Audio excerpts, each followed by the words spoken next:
Good evening. I'd like to call the Planning Commission meeting to order. Charlie, we have the roll, please. Certainly. Commissioner Germain? Here. Commissioner Kane? Here. Commissioner Troiting? Here. Vice Chair Lutz? Here. Chair Jeffrey? Here. And I believe that Commissioner Martin will be joining us shortly. Okay. Please stand for the Pledge of Allegiance. Pledge allegiance to the flag of the United States of America and to the republic for which it stands, one nation, under God, indivisible, with liberty and justice for all.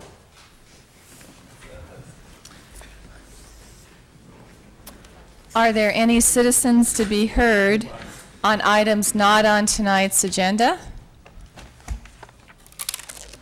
Seeing none, we have our action recap. Commissioners have any comments? And Charlie? I'm ready to entertain a motion if you're ready. Jim? The recap? Yeah.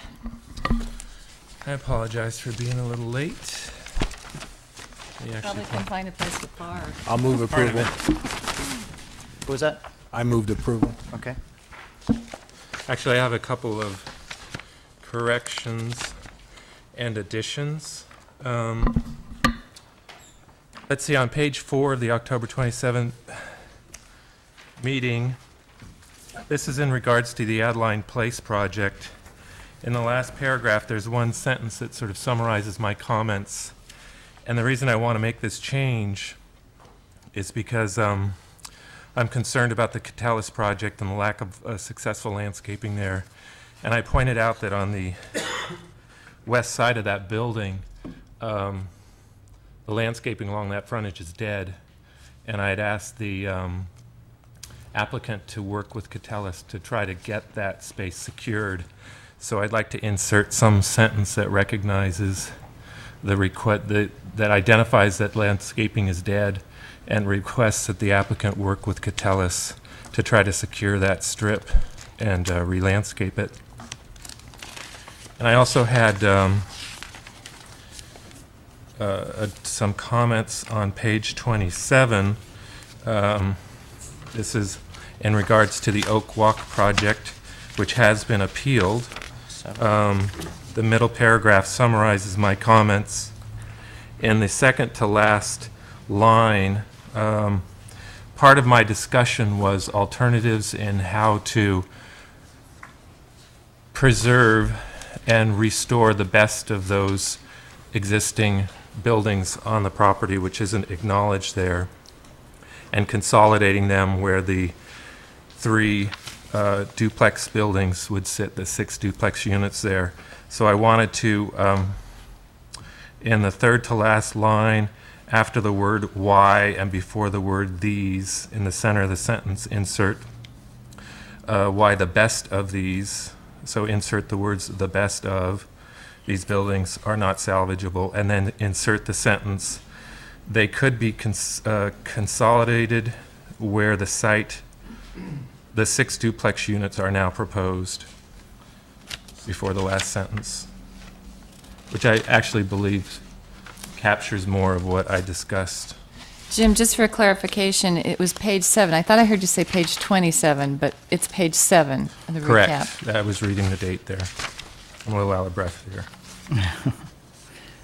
That's it for the additions that I'd like to see into the record. And I also noticed that Joe had a lot of very specific comments under Oak Walk that got summarized from 45 minutes into one sentence. I don't know, Joe, whether you wanted to capture some of your specific comments, or Well, I noticed that also, but I just figured that it was on the tape, so. We do our best to be succinct. okay. So I'll amend my motion to include that. I didn't hear that. I get spitballs. At best. I was going to say, I don't know if Ed could survive. So I again, make that motion with Jim's amendments. Okay. Here, a second? Second. You can do it without objection if you wish. Without objection? Okay. Okay. Next item is the director's report. Charlie? Okay, I have quite a few things to tell you about tonight, so I'll try to be succinct and quick. First of all, as I'm sure you are all aware, Commissioner Owens has resigned from the commission for a number of personal reasons, which she explains in her resignation letter. Her resignation was submitted to the City Council this past Monday, December 5th, and a copy of the letter is before you. The vacancy has been advertised, and we expect the City Council to make an appointment at their January 17th meeting. You might want to consider doing something to acknowledge Commissioner Owens' many years on the commission. I think we would, and we discussed this, and I think a reception before the next planning commission would be appropriate, where we can invite the community and others to attend and wish Chris the best. Okay, and would you like us to prepare some sort of a resolution for you to Yes. present to her? And a Okay. plaque, Yes. a nice plaque. In a small island off the coast of Spain. Is the council also doing that, Charlie? I believe they are. Okay. Not the reception, but the plaque, yes. And for her vacancy, is there, you said the appointment was going to be January 17th meeting? I believe so. Is yeah. there some limit? Has this now been advertised as a It has been vacancy? advertised. I'm not sure what the deadline is. Do you know what the deadline is, Carol? Well, it'll be open until filled, but the notice is for a 10-day period. Microphone. The application will stay open until the appointment is made, but the notice of it is for a 10-day period. The legal notice. Right. And so people who are interested in applying could submit an application in advance of the close of that 10-day period? Yeah, they can submit an application up to the council meeting when it's considered, because it's going to stay open until the appointment is actually made. Although it would be good if they got it in before the packet for the council meeting went out, so their application could be in the packet. Oh, okay. But for people who are interested in applying, there is an application form which can be downloaded from the city's website.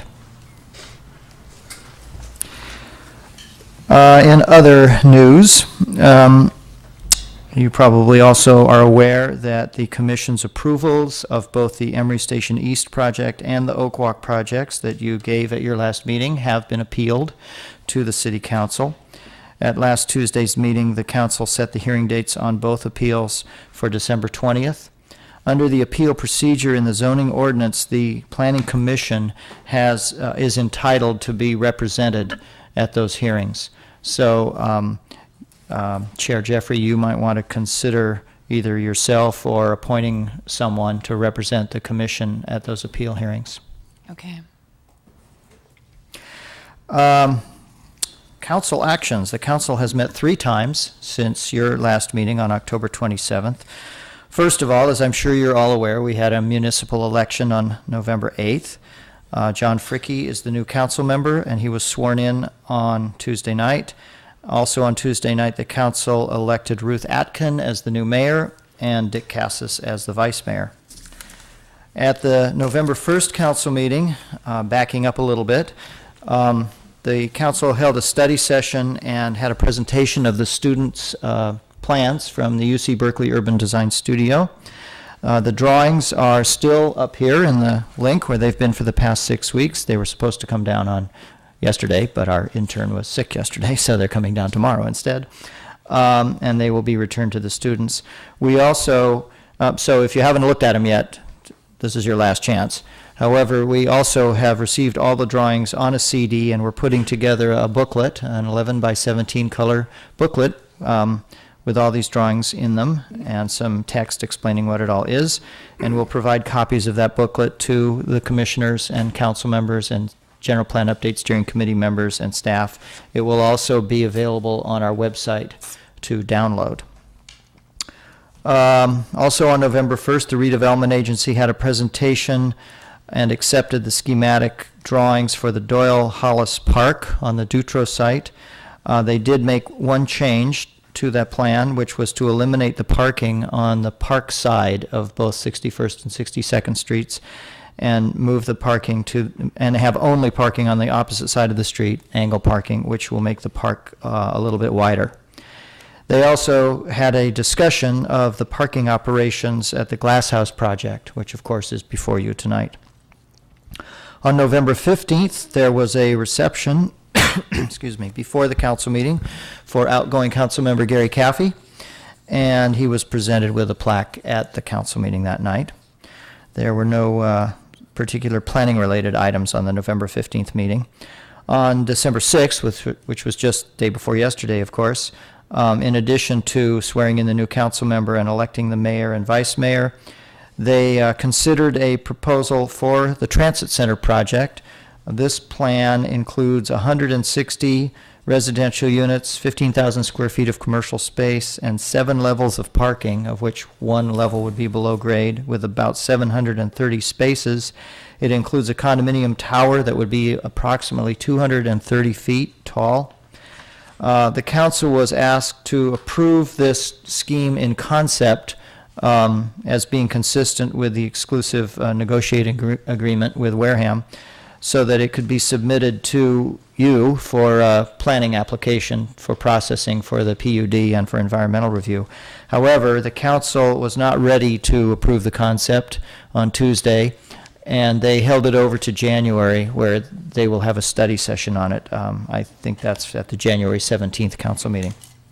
Also on December 6th, the council approved on first reading an ordinance to amend the zoning ordinance about stormwater measures. That item, of course, was previously approved by you and sent on to the council. And they also adopted the stormwater guidelines for green dense redevelopment, which, as you know, is a kind of a milestone. That's a project that's been in the works for a couple of years, funded by a EPA grant, and EPA is pointing to it as a model for other cities across the country to use. So we now have it officially adopted, and we'll be giving it to developers to refer to in their designs. And finally, on December 6th, the council approved a transportation committee recommendation to designate bicycle boulevards on 65th Street, 59th Street, Doyle Street, and 53rd Street. And as you know, they had previously designated Horton Street as a bicycle boulevard. On the general plan update, the last meeting was Tuesday, December 1st, the most recent meeting, I should say. This included consultant presentations on chapters 1 through 4 and chapter 10 of the Opportunities and Challenges report. The other chapters were presented previously at their October meeting. These chapters included land use, urban design, transportation, and sustainability, and the committee then discussed the entire report. The upcoming meetings on January 24th and February 28th will include panel discussions on sustainability in January and developer perspectives in February. And the joint Planning Commission and City Council meeting on the general plan update has been scheduled for Thursday, January 19th. And it will be here in this room. I believe it will start at 6:30. You'll be getting a notice and a packet for that meeting. In other planning division news, we held a scoping session for the EIR for Site B on Wednesday, November 16th, and we will be holding a scoping session for the EIR for the Marketplace project. That's a week from tonight, next Thursday, December 15th at 7 p.m. 7 p.m. here in the council chambers. Staff is working on the zoning text amendment on compact parking spaces, as we were directed to do by the City Council, and we'll be bringing a recommendation to you in the near future for forwarding on to Council. And finally, I'm very pleased to report that we have hired a new planning technician for our department. Her name is Susan Summerford. She will be starting work next Monday. You don't have a lot of interaction with our planning technician. She's our front counter person, the interface with the public, but she's sort of the face behind the scenes that will be processing all the applications that eventually come to you for action. So we're very happy to have her joining our staff. And that's all I have to report to you before we get to the LMA projects and the East Bay Bridge Shopping Center Arborist report. So I'd be happy to respond to any questions you may have on anything I've mentioned so far. Doesn't seem like we have any. Okay. Moving on to the LMA projects. Their sale of the 1401 Park Avenue and Doyle Street condominiums to Prometheus has closed. So Prometheus is now the proud owner of those two properties. LMA, as you know, will be retaining the 46th Street Lofts project, also known as Flecto. The status briefly of each of those three projects hasn't really changed a whole lot since I reported to you in October. For 1401 Park, the structural permit is almost ready to issue. There's still a few outstanding things related to the public improvement agreements, but we believe that will be resolved very soon, and the permit will then be issued to Prometheus.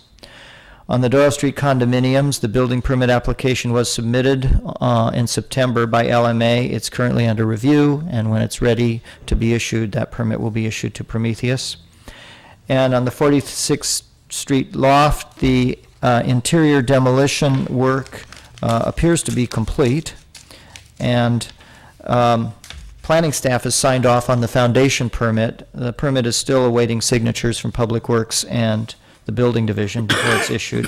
We met with them on October 28th to discuss a few issues that need to be resolved before we will sign off on the permit for the rest of the building, including some details about awnings and architectural details on the facade. But we do expect the building permit for the superstructure, that is the rest of the building of 46th Street Lofts, to be issued in the near future. So that's my report on LMA projects. Thanks, Charlie.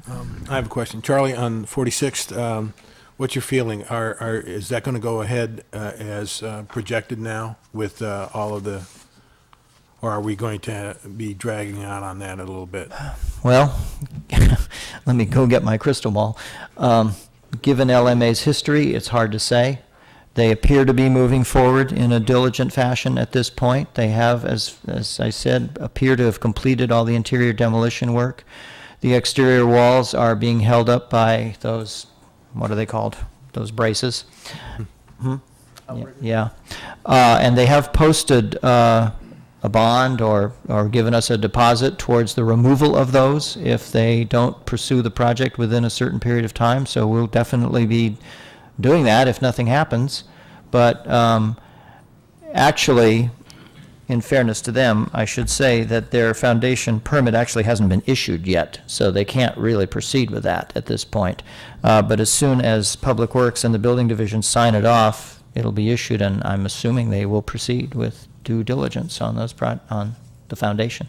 Yeah, my concern was mainly the area around the building and, what an eyesore that is. So. Well, So you mean we'll just I just want to keep a close tab. we'll keep an eye on it. Okay, Absolutely.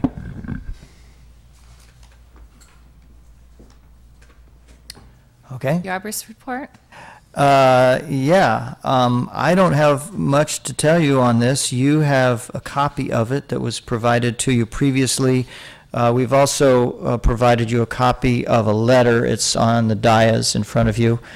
That was sent by me and Pat O'Keefe on November 9th to the new owners of East Bay Bridge Shopping Center, which is Prologis. And we have requested that they review this arborist report and get back to us with a plan within 90 days, which is in February, that will result in the planting of additional trees and in appropriate soil conditions to establish the required 25% canopy. The letter asks to schedule a meeting with us so that they can come in and discuss it. As far as I know, they have not yet responded to this letter. Charlie, oh, go ahead. No, go. Charlie, in the arborist report, there was a recommendation for a pilot program to, there were some issues with soils, and recommend to do a program to see what soil system is going to work and what trees are going to work. Is there a way that during this interim period we can request that they move forward with that project, the pilot project, while they're developing their landscape plan? Well, certainly that's something that we can discuss with them, and I think we will. I mean, we'll go through the report with them. We've given them a copy of the report, and so they certainly have seen that issue about a pilot program, and that's something we will ask them about when we meet with them. Okay. Go ahead. Charlie, so we sent this letter out on the 9th, Right? and they haven't responded? Not as far as I know. No, we haven't asked them to respond. We asked them to respond with a plan in 90 days. Okay, could we get? That's right. Could we get a sense of where they're at on that? Yes, we can, but I need to remind the commission of the commission's role in this matter. Understand. And that it's at a staff level now, and it really needs to be handled at a staff level. I mean, we'll gladly keep you informed, but in terms of, this is within the Community Preservation Task Force. It's being handled at a very high level with both the planning director and the economic development director, and this is a new owner. And this is also a matter that comes up from a body that's not even within the Planning Commission, but is this JPA that is a combination of the city of Emeryville, city council members, and the city of Oakland. So gladly, we will keep you informed on this matter, but it really would ask you to let staff proceed, and we'll report back to you. Okay, well, we'll just push lightly. I'm sorry? We'll just push lightly. Slightly. That's fine. Yeah. If Prologis does not submit a landscape plan within 90 days, what is the city's next step? And before we go there, what I'd like to do is, you were going to answer about the sense of where they're at. Have they received the letter? Had there been any contact at all? I'm not the staff person that's been handling this, but I am not aware that they've been in touch with us about this. But, we've had Thanksgiving holiday. Mm-hmm. We haven't asked for immediate response. We've simply said, if you would like to discuss it, we're available, but we want a formal response by February 10th. So, which included a landscaping plan. Okay, so is it possible to ask the staff in there to attempt to make another contact to see if they've gotten the... Certainly, I can do that. Okay. Yes, we can do that. I thought he said he was going to push lightly. No, it's in terms of, I think it's important to allow staff and to handle this matter at this point. And but it would be nice to know that they've received it and that they're amenable to it. Yeah, we'll get in touch with them and find out what they're... And then, what is the city's action if they don't respond within 90 days? Patty, it's really premature to answer that at this point. It will come back to the city council. The city council will be advised as to what their response has been, and then the city's actions will be discussed at that time. Has the city of Oakland voiced concerns about the lack of trees and, some of the issues on the property? Is this all coming from the city of Emeryville? I'm not aware that the city of Oakland's expressed any concerns.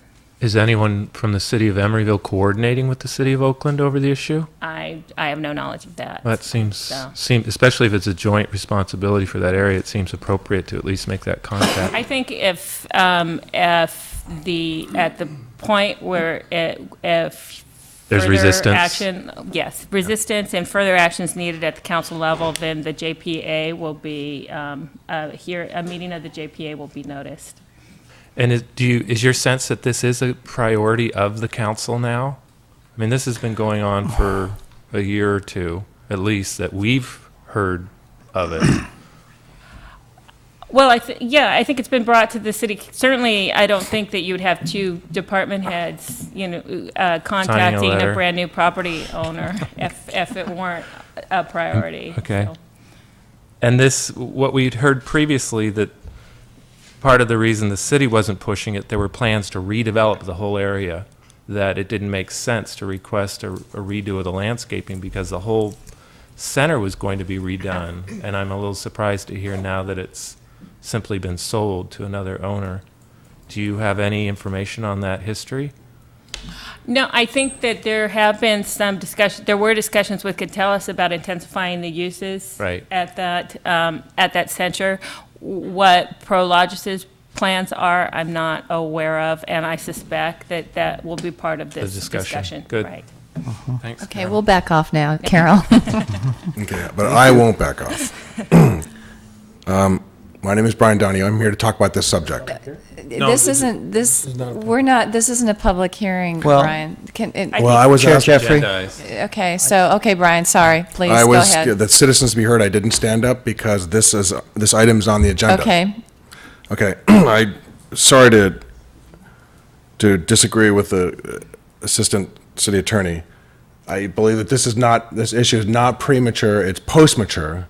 This is 13 years late, and so I think it is prudent, I think, at this point, to ask what the chairperson was asking regarding the city's plans if they don't respond. Okay, first off, here's the mitigation monitoring program for the Brian, development. Yes? you have 5 minutes. Okay, great, thanks. I'm aware of that. Here it is, right here, 25% in the mitigation monitoring program. And here's the arborist report. So this thing and this thing are not in agreement, as I've been saying for over 10 years, and being blown off, frankly, by the council and the staff. So what the citizens need here is the 25% canopy coverage. Now, if they want to redevelop the thing, and then people are saying it's not prudent to plant trees now, well, then we need to have some timeline that's timely, bearing in mind that it's 3 years too late to have a 25% canopy coverage. And it needs to be on every single parking lot, because here in the arborist report, it shows how each parking lot is substandard to the 25%. So we need to be shown that clearly. Second off, if we're not going to get that, we need the trees now, or as soon as we find out they're not going to do it, and we need to have the 25% now, not waiting another 10 years. That's bunk, frankly. You know, we've been around and around and around about this. It's the citizens of Emeryville have gotten screwed on this deal. And I hope, I asked the council last Tuesday, I hope that I'm wrong. I'm maintaining that the reason why there's been no action on this, or one of the reasons why, is personal, because I brought it up, and personal dislike of me by the council members. I hope that my city is not that inept and that lame. And I hope that you people also are not of that ilk. Because remember, I may like the desire to have these trees there, but these trees belong to the people of Emeryville. They're not my trees. So remember, it's 25% now. And if we're going to have to wait another 10 years, that's completely unacceptable. So that's what I have to say tonight. Thanks, Brian. Okay. Moving on, we have 3 public hearings this evening, and the first public hearing is the Public Market Master Plan Sign Program. Maru?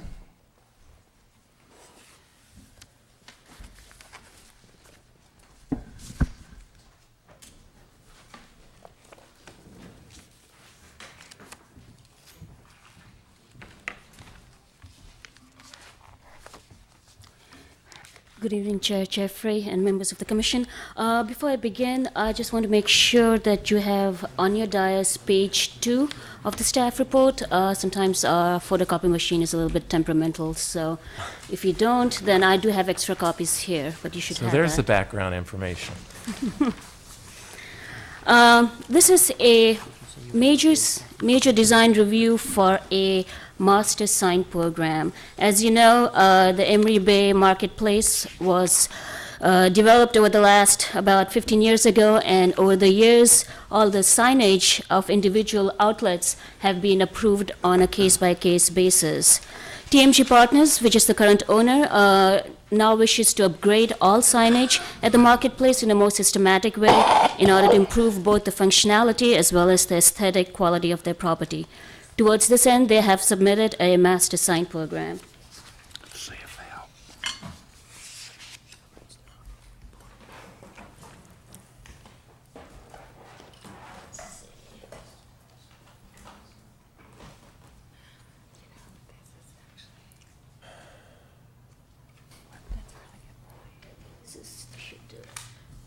Essentially, all the signage is within the site plan that you see in front of you.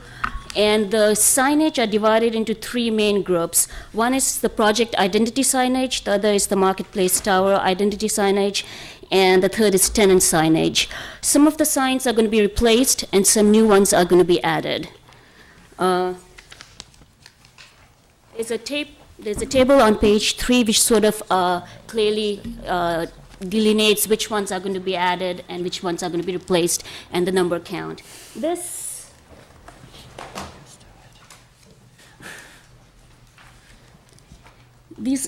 is a project identity signage. There are 4 of them, and they're going to be replacing the existing ones. These are banners that are going to be sort of splintered all around the marketplace.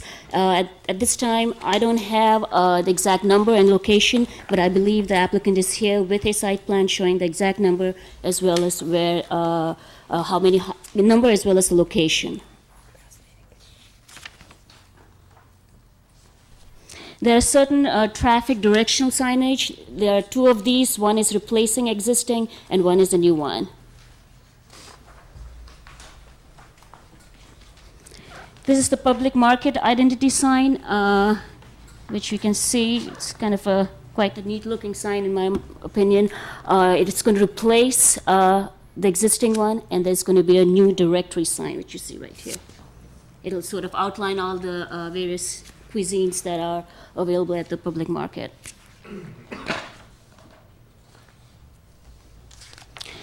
This is the Emeryville Tower signage. There are 3 mounted signs which are going to remain, and there's going to be 2 new signs. One is to replace the Cybele sign, and one is the future tenant signage. So this is essentially the north and the south. One is going to be here, and these are the 2 new ones, and these are the existing 3 ones. You said that there's a replacement sign that's proposed, or did I misunderstand? These are 3 signs, these 3. The borders in public They're market, going to right? stay. I believe they're going to stay. Siebel will be Yeah. something new. Okay, For but new that tenant. sign is now gone. The Siebel sign Right, is now gone. right, and that'll be replaced. And there was never a sign on the north or east facade? No. And that still won't be in these. This is the marketplace tower. The individual tenant signage sort of tells you. It's very self-explanatory. I believe the applicant has a few changes for this, and she'll be presenting that today as well. And that's about it. This sort of covers all the signage that they are proposing. Staff believes that all the proposed signage are of good quality. They serve their function and will be an upgrade to the property. And if there are any questions, I'll be happy to answer. Any questions of Maru?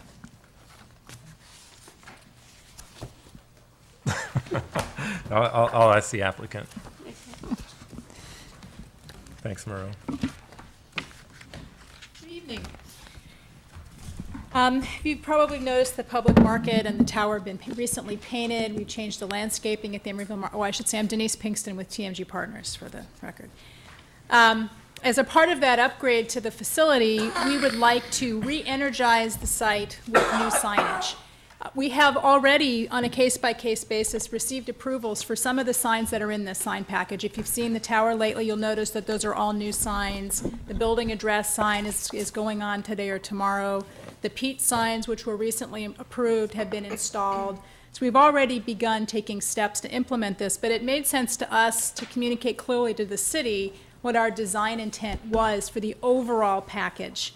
And we have our designer here this evening tonight, Scott Bevan, with Concept B Design, and the intention was really to upgrade the look and feel of the public market with signage that largely replaces what's there today on a one-for-one basis, but in certain locations, add signs in order to increase clarity. There are new traffic directional signs that don't exist today. On the office tower, you asked a question about what's there now and what was there historically. There's never been any signs facing the hills on that tower, to my knowledge. We've only had signs on the freeway facing signs of the building. We're just clarifying that through an approval that the ones that have been there historically would be allowed to be there again, and that we be given the right to do another sign which would face north on the tower. So they would face the freeway directions that are visible of the office tower. Maru mentioned a couple of changes. When we drafted this program, it was in August, September. We submitted it to the city in October, and we've been giving it to our tenants since then as our new landlord sign standard pending your approval. As they sign leases, they'll have to come in on a case-by-case basis to you until a sign program is approved, just like our tenants historically have done. And a couple of issues and questions that come up. This one came from staff, which was the question of, well, where are these banner signs going to go, and how many of them are there going to be? So we prepared this exhibit, which we'd like you to include in your approval of the master sign program, that shows in red dots, which I believe we gave staff copies, so you each have a copy up there. Is that true? Because the colors aren't reading here very carefully. Well, staff has a copy for each of you. In these locations, the banners would march along the current border side of the public market, in front of the public market, down towards the Marketplace Tower, and there would be one in this location facing north. The purpose of the banners is to unify the retail atmosphere and create a pedestrian-level, colorful amenity along the facade of those buildings. Right now, when you're at the border's end, you feel somewhat isolated from the UA end, and there's really not very good visual connections at the pedestrian level to encourage people to walk back and forth along the facade of those buildings. That's obviously the goal, one of the goals of the Marketplace redevelopment, but there's no need to wait for that to go ahead and have improved pedestrian level, exciting, vital retail signage. So that's what these banners are an attempt to do. They're an attempt to bring color, add some retail identity, and get that improvement at the pedestrian scale today. So the signs, the red dots, are currently proposed in these locations to create a visual connection along the project's retail frontage and add some pedestrian level interest. Since we've come out with this artwork, we have had a lot of interest on the part of our tenants in doing more of this, and some interest on other people that are associated with the project. So we've got black dots here, which are places we might in the future want to put banners, but we're not currently proposing to do banners there today. So we thought we would show you all the locations, which are essentially the shell mounds visible sides of the project. And these would go on the red light poles that are owned by Marketplace and maintained by Marketplace. The city doesn't own or maintain these light poles. We would replace the signs on an as-needed basis to make sure the colors look strong and so forth. So that's what this sheet shows. And I think it also mentions that the artwork may vary depending on the tenant as the banners change over the years. So it's just a caveat to say, this is the artwork we're currently contemplating, but that might be modified over time. Similarly, we have another exhibit which just shows that we've added UA. Obviously, that was kind of an oversight in the initial package. And to include the caveat that the signs may change pursuant to the tenants and so forth as time goes on and our leasings change. And then the other modification that we wanted to make, when we replaced all these tower signs as part of the painting project that went on at the public market tower, the tenants in the building were not happy that we were taking their 11 to 15 foot long signs that were 3 feet tall and had absolutely no standards as to size or color, and forcing them onto a uniform background and in a more attractive oval shape. But I think that the end result is a vastly upgraded building facade that feels much more like an upscale office retail center than a strip mall. And we were trying to achieve the same kind of aesthetic with window-mounted signs that would go only on the shell mound elevation of the tower, facing shell mound, for tenants that are retail tenants but are on the backside of the building, or ground floor tenants that are on the backside of the building, which are these signs proposed here. The initial design that you have in your packet is for an oval sign in this location. As it works out, that oval sign doesn't really look as good in that location, so we proposed a modification to a rectangular shape sign, which we'd again request that you consider as a part of your action on the sign program. The revised ones. So with those modifications, I'm here to answer questions that you have. Denise, I have a question on your revised D1. The red dots that show the light standards, is that the existing locations of the light standards? Because Yeah. they're really pretty close together Yeah. near the Borders book area. I mean, do you know what that distance is between them? I don't know what the distance is. These dots are kind of big. I have Uh-huh. an actual site plan. This is a little funky looking, but this is off of our Alta survey. And essentially, there's a red light post. You know, at all these steps in the retaining walls that form a seat wall, there's a light post at every step in the retaining wall. It's a great, yeah. Oh, okay. There you go. Thank you. Thanks, It's quick Paul. with a scale. So you can see on this survey that each time it steps, there's a light pole, and those light standards are mounted up on the retaining wall. Thanks, Denise. Yeah, I had two questions. One was, I was just a little bit concerned, but I'm sure the program has a lot of expertise in the area about the variety and making sure that there's not too many different styles and types of signs so that all of a sudden you really lose the coherency of a complete sign program. So I'm hoping that you've taken a look at that and that's not going to happen. Well, that was the purpose of doing the sign program. I hope we've achieved that. And I think we feel we have a nice. Could you come to the, because this goes out on. this is my designer, Scott Bevan, with Concept. Yeah, we've obviously, that was the overall intent. Excuse me, you need to speak into the microphone. Okay, my apologies. Thank you. The obvious initial intent of the program was to unify the signs and bring them into a familial, unified statement, and I think we've achieved that. Okay, and so from now on, new tenants will have to adhere to the sign program, correct? Good. Now, the second thing I have is with the marketplace development, has this sign program been developed with keeping that in mind in terms of how you're going to go forward there? Yes, if you'll that notice on happens? the monument signs, which are really the only signs that would pertain to the new development other than the sort of overall themes and characters, which are these signs. There's space for additional tenants, Okay. which was anticipated to be the new larger tenants in the new project.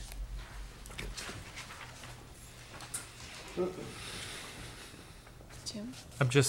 I guess along the lines of Joe's question, with the major redesign of frontage and crossings, especially at Shell Mound over to the Borders area, I'm just surprised that you're doing something this ambitious so soon. And I assume that you will, as we look at the streetscape through that area, you will be willing to reconsider some of the treatment. We had talked about options for crossing there and relocating crossing. So I see some major changes, especially where you have that repetitive sign Sure, I mean, those treatment there. lights are there now. Right. The unit cost for each fabric component of the sign is quite low. The brackets are reusable.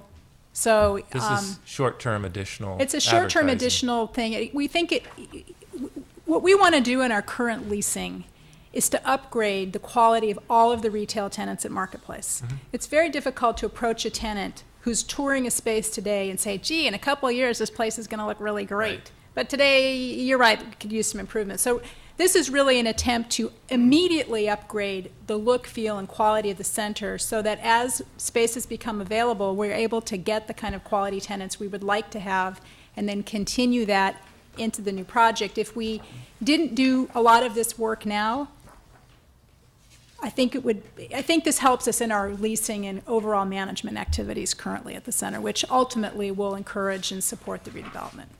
That might be a better way to answer the question. Thanks, Denise. Any other questions of the commissioners? The banner signage, I know there was a concern from staff about the number, and have you reviewed the number and this still in keeping with the standards for the amount of signage required for this site? Like I mentioned, in the packet that you have, there is no specification to the number. Right. They do now have that, 17 and I think 7. And yeah, I mean, there's no limit, our regulations do not have a stipulation for banners as such. Okay. I know that those banner signs tend to become tattered relatively quickly. So is there anything that we can put in here or say is maintenance requirements on them, or I think know that's that you don't reasonable. want them to look Right. tattered. And, You don't know, it may not be here in 2 years, you But never that know. crisp pageantry that occurs after you first put them up, it tends to deteriorate fairly quickly as they become faded, as the wind whips them and they become frayed, and that image changes quickly. Sure, part of the design of this is hard to tell when you look at the sign. This is a metal bracket that's coated in the factory. So the actual sign brackets are different than a lot of banner signs where there's just a pole and then a fabric banner. So this part won't degrade. And then the pieces of fabric are small and relatively easily movable and changeable and not very expensive. So it's designed with the intent that we would on a regular basis keep it up. I don't know how you'd want to phrase a condition about maintenance, but you want to do a, We have a standard, didn't we have a standard? Well, I don't think we have a standard condition about banners per se, Right, but we but could I say mean- something like the banners shall be maintained and replaced if they get frayed and tattered. Well, our something like graffiti that. standard, right? We have a thing about graffiti, right? Oh, well, within 72 Actually, hours? that explanation that Denise gave satisfies my question. So if anybody else feels there's a need for another condition. So you don't feel you need to have that condition? No. Okay. I think it's a good well, we still have to have the public hearing, so I'll hold off until I hear from the public. Okay, any other questions of the applicant? Okay. With that, I will open up the public hearing. Are there any citizens wishing to speak on this item? If so, please come to the microphone and identify yourself. Seeing none, we'll close the public hearing and bring it back to the commission. Commissioners?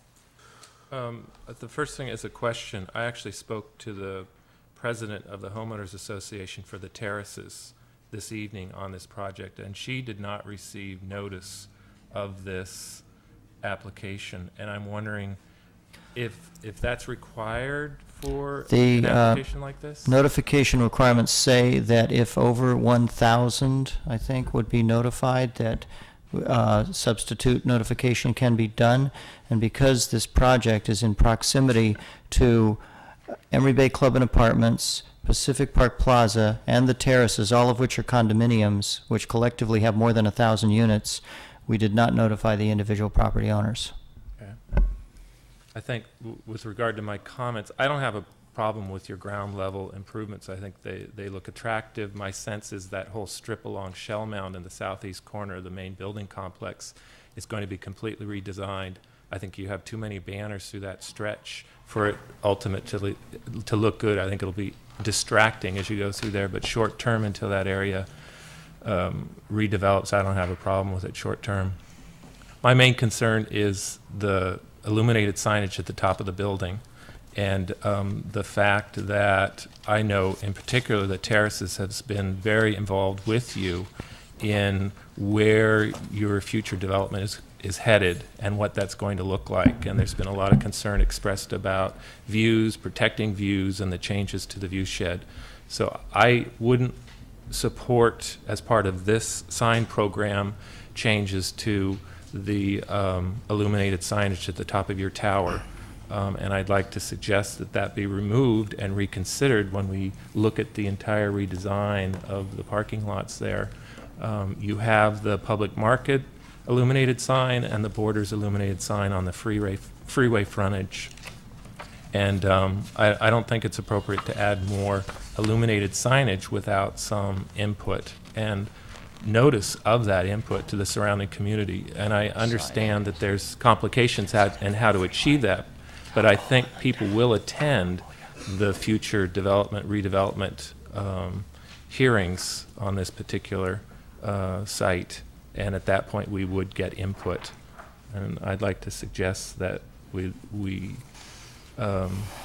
move this resolution with the exception of the tower, illuminated tower component to the master plan sign program. Is this only on the south side of the tower that's a concern, or all sides of the tower? Well, the west side is already illuminated. It's an existing sign that draws attention to public market, which I think is really useful, especially to the freeway. But my concern is the illumination of the north side, which would be a new sign at the top of the tower and the replacement of the Siebel sign with the alternative tenant sign on the south side. I don't want to see the top of all our buildings with an illuminated sign for advertising, and I think that's what it is.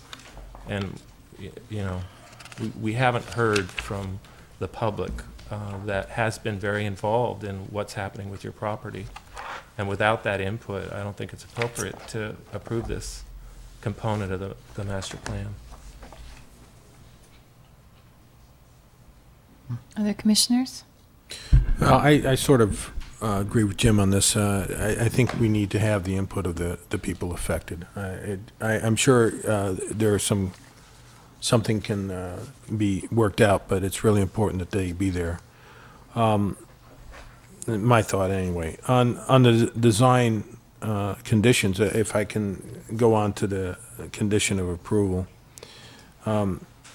Charlie, we talked earlier about the aspect that this condition for the banners was a spot in time rather than an ongoing one, and I wondered if you had thought about that in terms of should we make this an ongoing? Well, I think what you're referring to is staff review when the banners change. Right. Under a master sign program, any future signs that conform to the master sign program or that are part of the master sign program can be approved at an administrative level without coming back to the commission once you've approved the whole program. And I think that would apply to the banners too, although the applicant may be under the impression they could just change out the banners whenever they liked. So if you want to make that explicit in the conditions, that might not be a bad idea. Yeah, if you think that's appropriate. I thought it was, and I don't know how the rest of the commission feels. And I think Paul's point about the tattering, and I know that the applicant doesn't want to have a tattered sign, but we have I think a pretty good graffiti package where it says graffiti and maintenance of anything, and we might apply the graffiti to the sign standards and everything else and make sure that that typical verbiage that we have for there is applicable. Because I think, I really do think that the tattering of the signs is an important thing that we keep maintained. And I know the applicant will do that, but I'd just like to have it in the conditions. That's my thought anyway. Yeah, I think that makes sense, just to have it in writing what the expectation is. And I think you're right, the applicant will have an incentive to do that. Jim, I have a question, getting back to the comments of residents of the terraces. Are they okay with the sign package if the north and the south elevations of the building are not illuminated with signage? You mean to have a sign there that just is not illuminated? Or, no, to not have a sign The at ground all. level Yeah. treatment? They haven't seen this Okay. master plan. To my understanding, they don't know about it, and so they haven't seen it, so I can't speak to their position. But, you know, I can't see how they would object to improving the ground space. Yeah, that's my thought also. Mm-hmm. So that, I had made an extended motion to approve the resolution SA 05-23, removing the tower sign component to the master plan, and I see the applicant wants to. I just want a clarification before you, so there have been signs replaced on that building already, is that correct? So are you saying take off the signs that have already been replaced on the west side? No, I think Just it means on the north and the south side. There's only two additional signs There's a proposed over and new above one. that. They're both on the North and south side. north and south side. Yeah, the existing signs, they have been replaced, and they are there, and they're fine. I think they serve a purpose And there. and the one on the north side cannot be seen by residents of the terraces. Yeah. But there's an additional It's another concern, an additional concern of yours about the illuminated tops of buildings all over. Tops of all our buildings Okay. being I'm illuminated just with a getting big advertising sign. I'm just getting clarification. Yeah. Okay. I'd just like to request that we be able to come to you separately on the tower signage issue and not link that to the overall redevelopment. I'm happy to present this to the folks at the terraces and anyone else you'd like me to. Frankly, I didn't think that was required for this hearing. I thought it was a hearing, but, live and learn. So there's no intent on our part to to I not understand be that. fully disclosive to anyone. However, the issue of tower signage is very helpful for me to be able to clarify in advance of our approvals, because we have a request from UA to have a presence on the tower the way AMC has a presence on a freeway lit sign. And since in order to accomplish our redevelopment goals, we need tenant consents, it's helpful for me to be able to have a freeway visible sign to offer to UA as a part of obtaining their consent.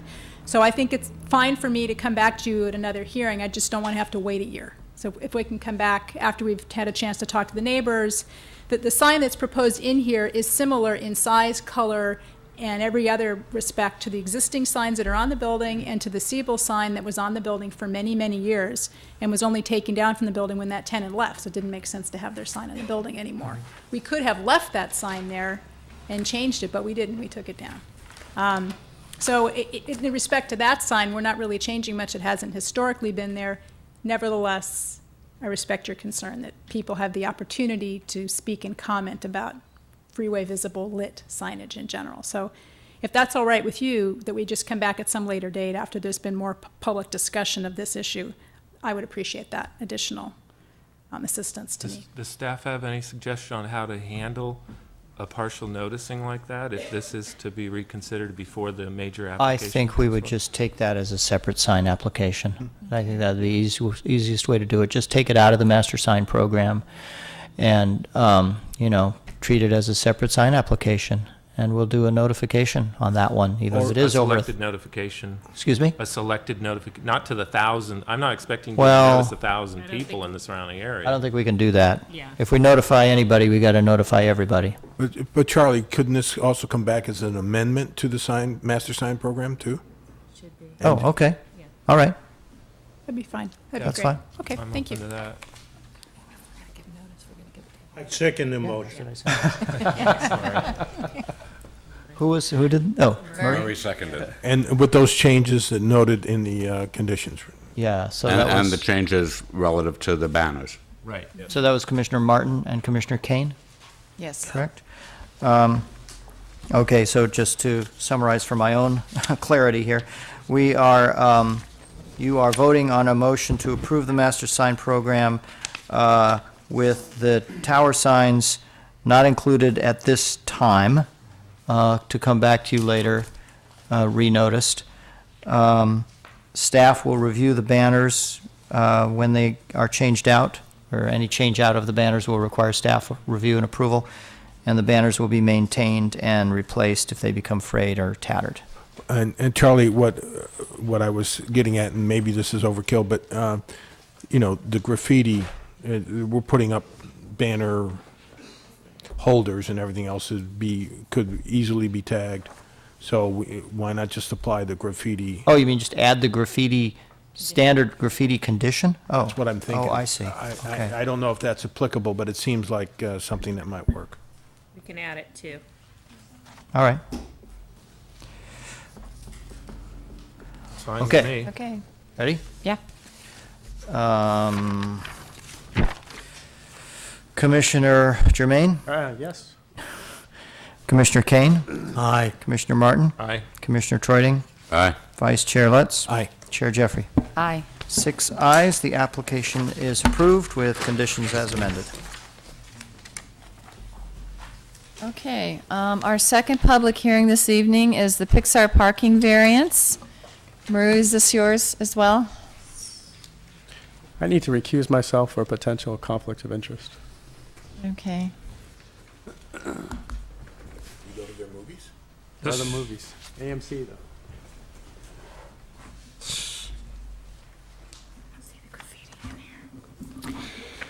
Okay, so this is a variance to allow 52 of the 72 required parking spaces to be located about 900 feet away from the project site. The project involves a creation of up to 30,000 square feet of existing gymnastic space into office use. Pixar is proposing to lease about 21,700 square feet of space at Emeryville Business Center, located at 1250 45th Street. This space is currently occupied by Head Over Heels Gymnastics, which is now moving to another location.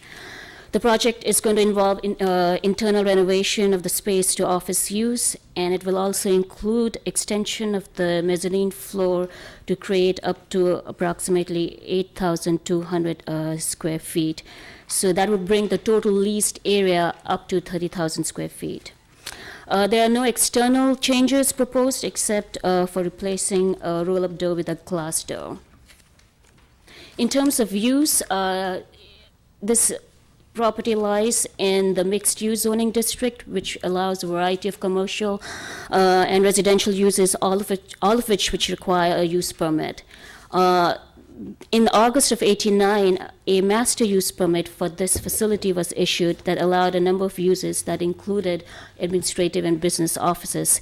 Therefore, the proposed office space is a use permitted by the master use permit and therefore does not require any further amendments to that permit. In terms of parking, the 30,000 square feet of office space that will be created would trigger 72 parking spaces by our code, which is one parking space per every 333 square feet of interior area. Out of the 72, Pixar has obtained lease for 20 spaces on site, and the remainder, that leaves a shortfall of 52 spaces, which they propose to accommodate at their main facility on Park Avenue.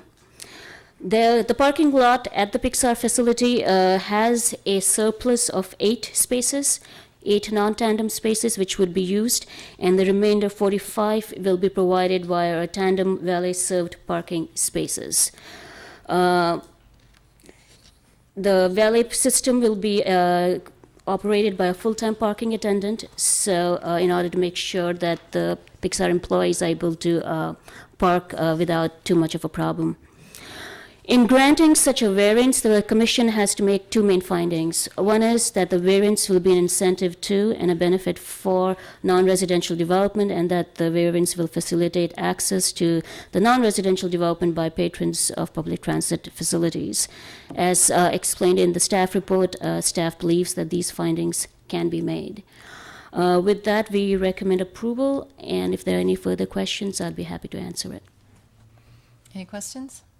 Yeah, the staff report on page 3 actually references the city's record for parking requirements and the availability at the center for an excess of 20 spaces that are currently being leased to Pixar. Mm-hmm. So there's not a capacity problem at the center now? I mean, is there available parking? Pixar's got 20 of their spaces already, according to the staff report. The Pixar will be leasing the 20 spaces at the business center when it leases the space at this facility. Yeah, I'm looking at the last sentence of the 3rd paragraph that says that 20 spaces are now being leased to Pixar at the center. Is that not correct? That's not entirely Okay. accurate. Yeah.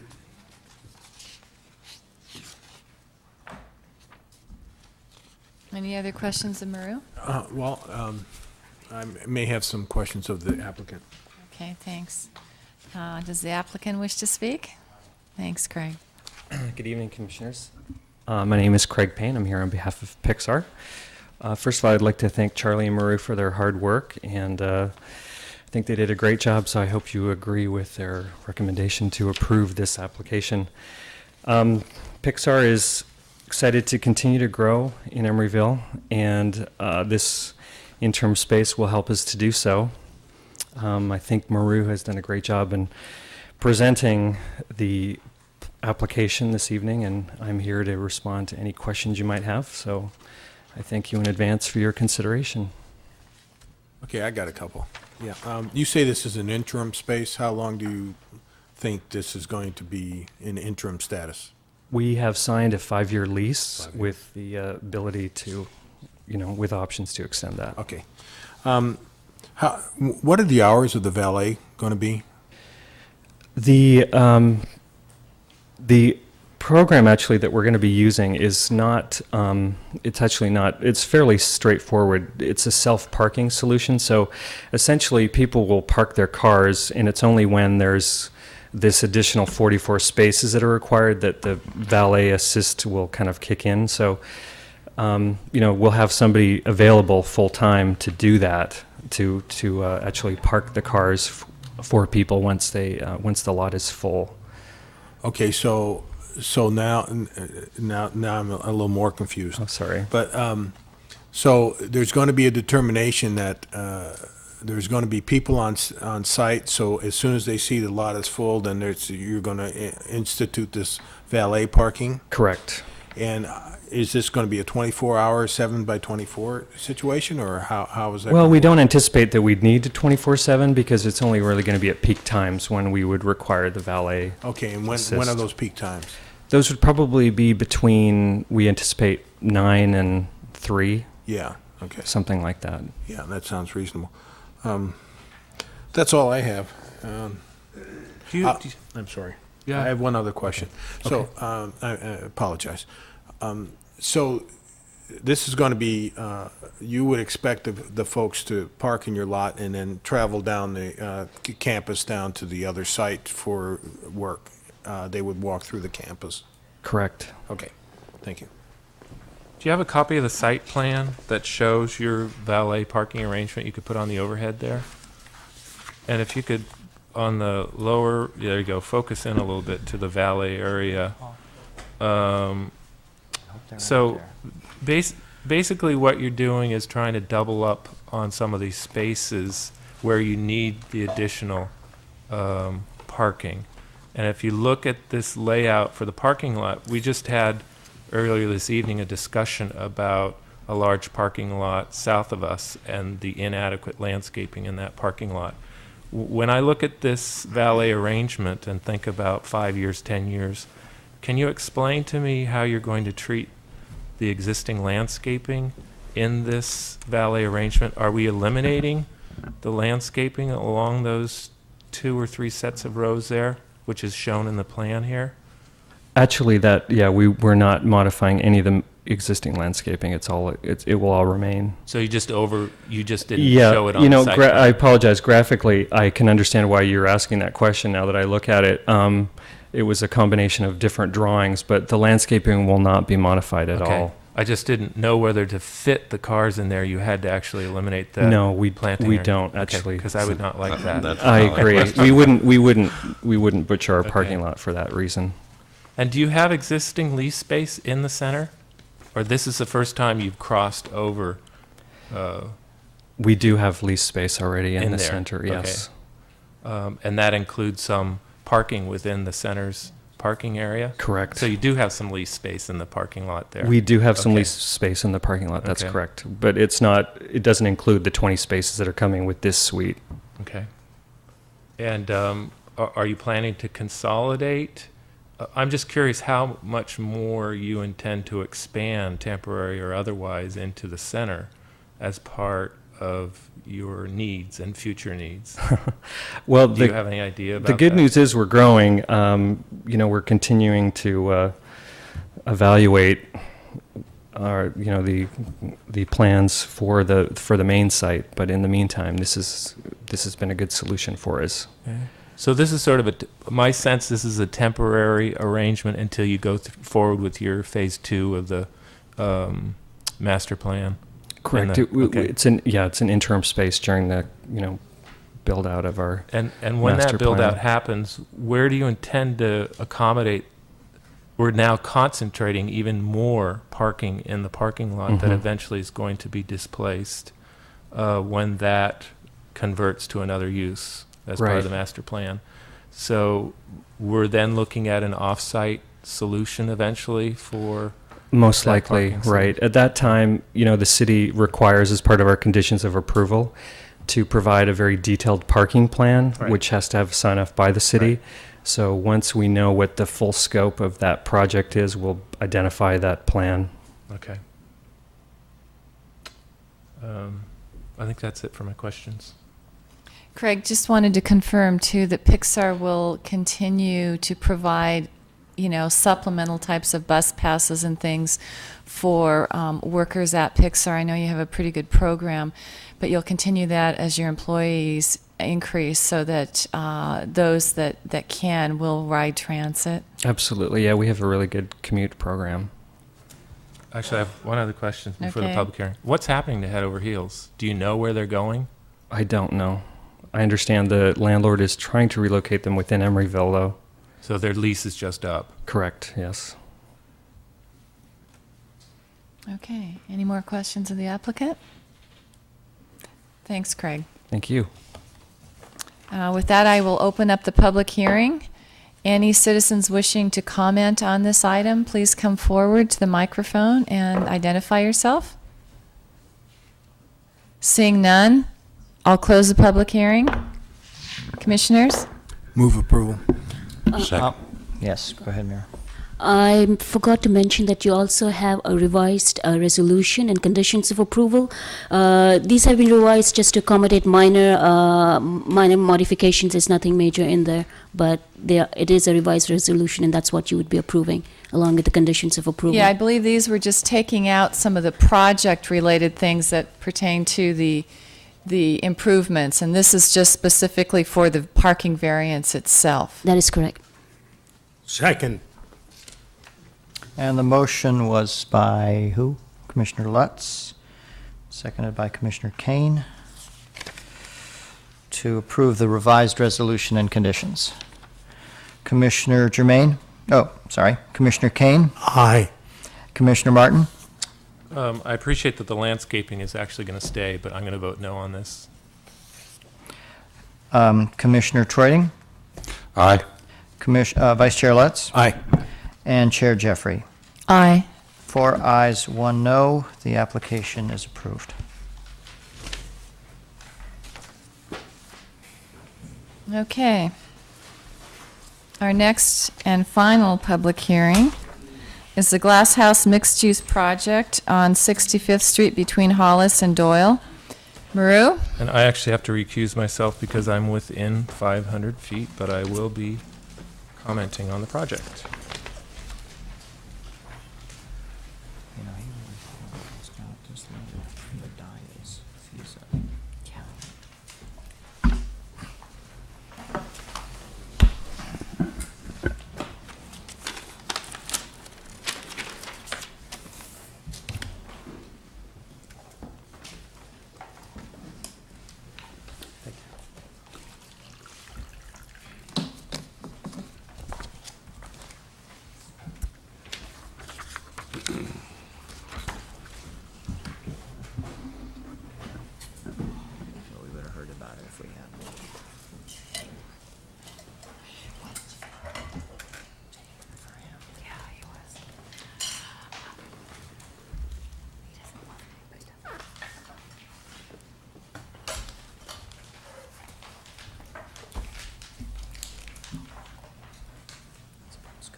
Okay, this is a conditional use permit and design review for a new mixed-use project involving construction of a 50-space public parking garage, about 145 residential units, and 2,500 square feet of retail space. In addition, it also includes construction of a portion of the Emeryville Greenway. There's also a tentative map to create 22 lots. So there will be 3 permits: conditional use permit, design review, and tentative map. The project site is it's 3 acres located at the corner of Hollis Street and 65th Street.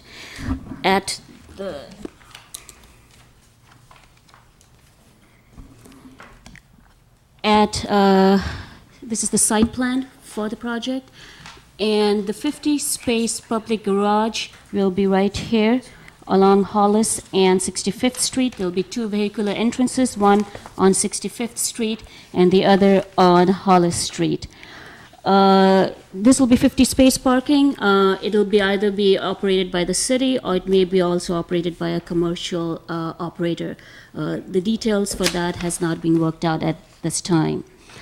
In addition, at this level, there are 2 retail spaces at the corner of Hollis and 65th, and down Hollis, this is about a 900 square feet area, and this is a little bit bigger than that to create a total of about 2,500 spaces. On this site also you have 3, these are the 3 townhouses, which will have entrances on onto the Hollis Street.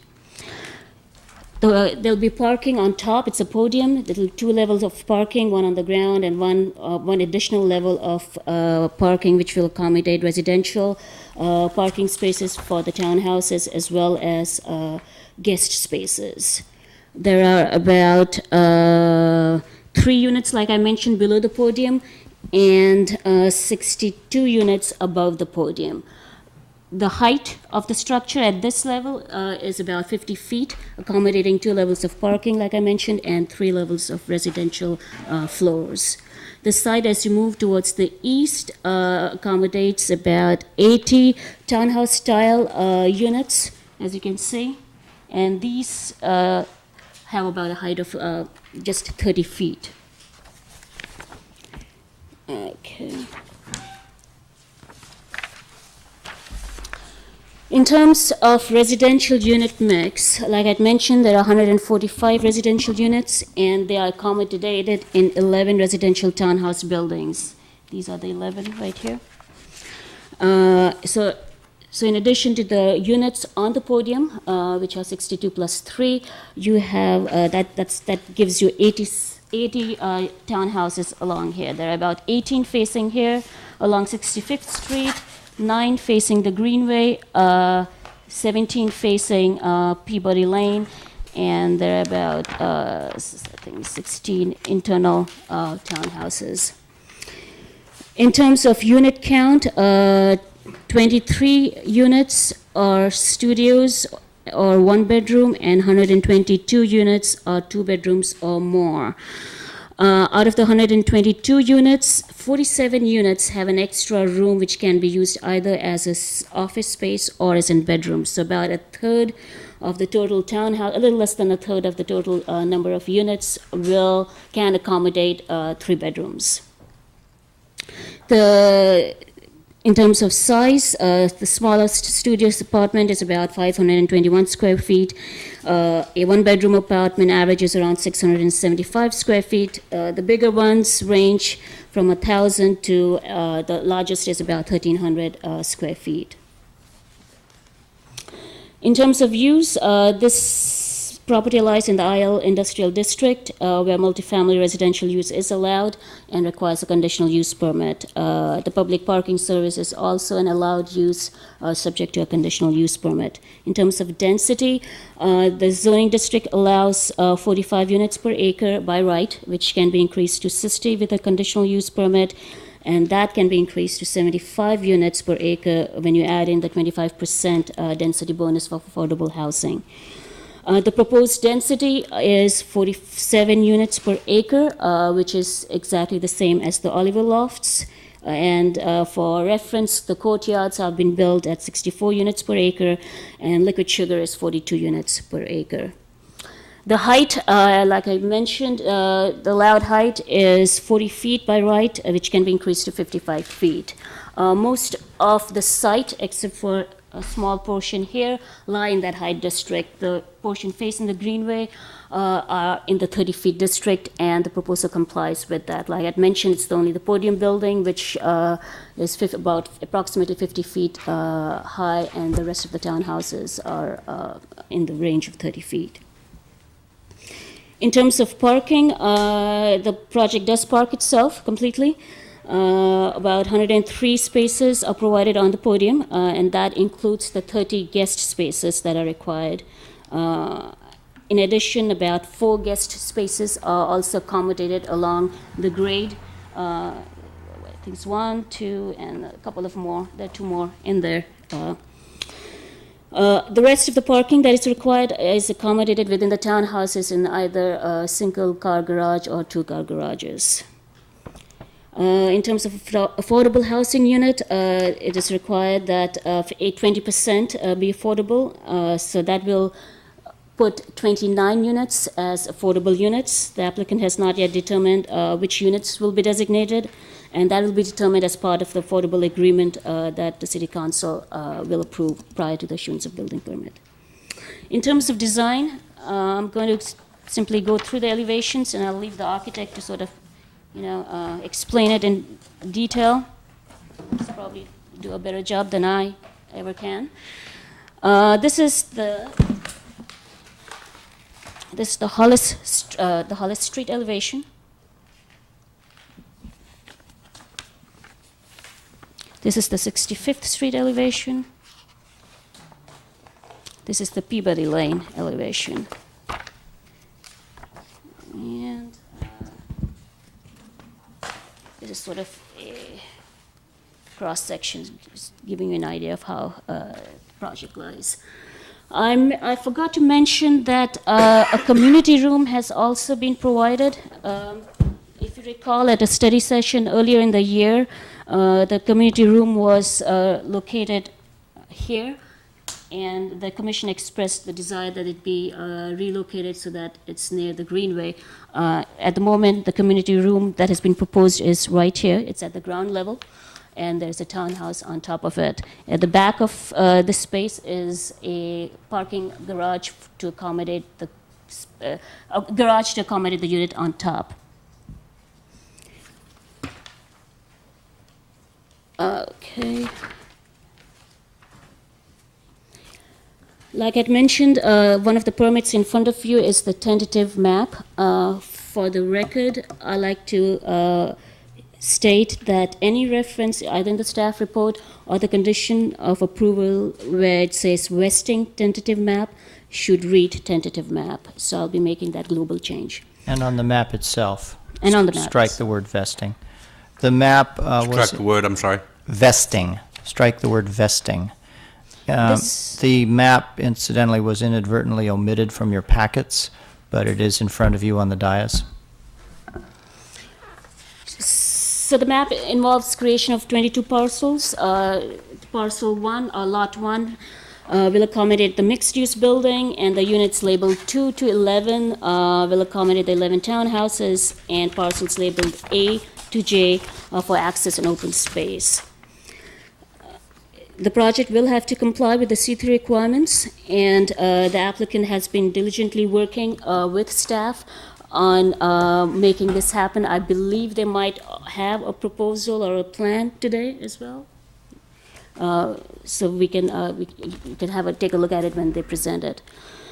In terms of environmental review, an initial study and a mitigated negative declaration was prepared for the project, and a notice and was circulated for public review on November 8th, with comments due till November 28th. We received a few comments. These are a part of your package. I have also put in front of you a response to comments, and I'll sort of quickly go through them. One of the letters was from East Bay Municipal Utility District. Their comments were more or less standard comments that they have, and they involve things like making sure that the installation of water pipelines are not on contaminated soil or groundwater, and all off-site pipeline improvements are to be required at the applicant's expense. This is a standard condition of approval, which has been included. They also had certain conditions for water recycling and conservation. Again, it's nothing new, and they are already there in our standard conditions of approval. We received 2 emails from our nearby residents, and this, like I mentioned, is part of, in your package. The 2 emails both expressed concern at the need for neighborhood community serving services in that area, things like, say, a coffee house, cafe, or a bakery. As such, this is not a CEQA issue. However, Mike Kim, the project sponsor, has submitted a sort of a memo that Pulte Hums created for the internal distribution, which talks about their plans for the retail space that they have. And that memo sort of indicates that they propose, they're hoping to have uses like a grocer or a coffee or a deli ice cream parlor or a florist or a dry cleaners. We also received a letter from Sandra Scher. She expressed concern regarding the analysis of cultural and archaeological resources in the mitigated deck. The response to that is in front of you, and essentially her her main argument was that she did not see the basis for determination that the project would not have any impact on the cultural and archaeological resources. A staff response to that is that a number of studies have been completed in the area near adjacent to it, things like projects like courtyards, Emory Tech. These have been built in that area, and during their construction, no archaeological resources were found, and that indicates, that sort of gives an indication of whether there's a high likelihood of finding any sort of resources there. In any case, the conditions of approval, there's a standard condition that we have where if anything is encountered during construction, all activity has to be ceased till a qualified professional is brought in, and that personnel will sort of identify the next steps. Okay, Maru, before you go on, I just want to make sure, I read that letter with interest, and there were some conditions that Ms. Scher had required, either augering or backhoeing, but I see your response seems to be adequate, but from a legal perspective. Joe, I just want to interrupt. I'm sorry. Commissioner Tremaine, I'm sorry. I just received an emergency phone call. He has a family emergency, so he will be he's excused for the rest of the evening. Okay. Sorry for the interruption. That's okay. Hope things are well, Paul. Okay, so from a legal...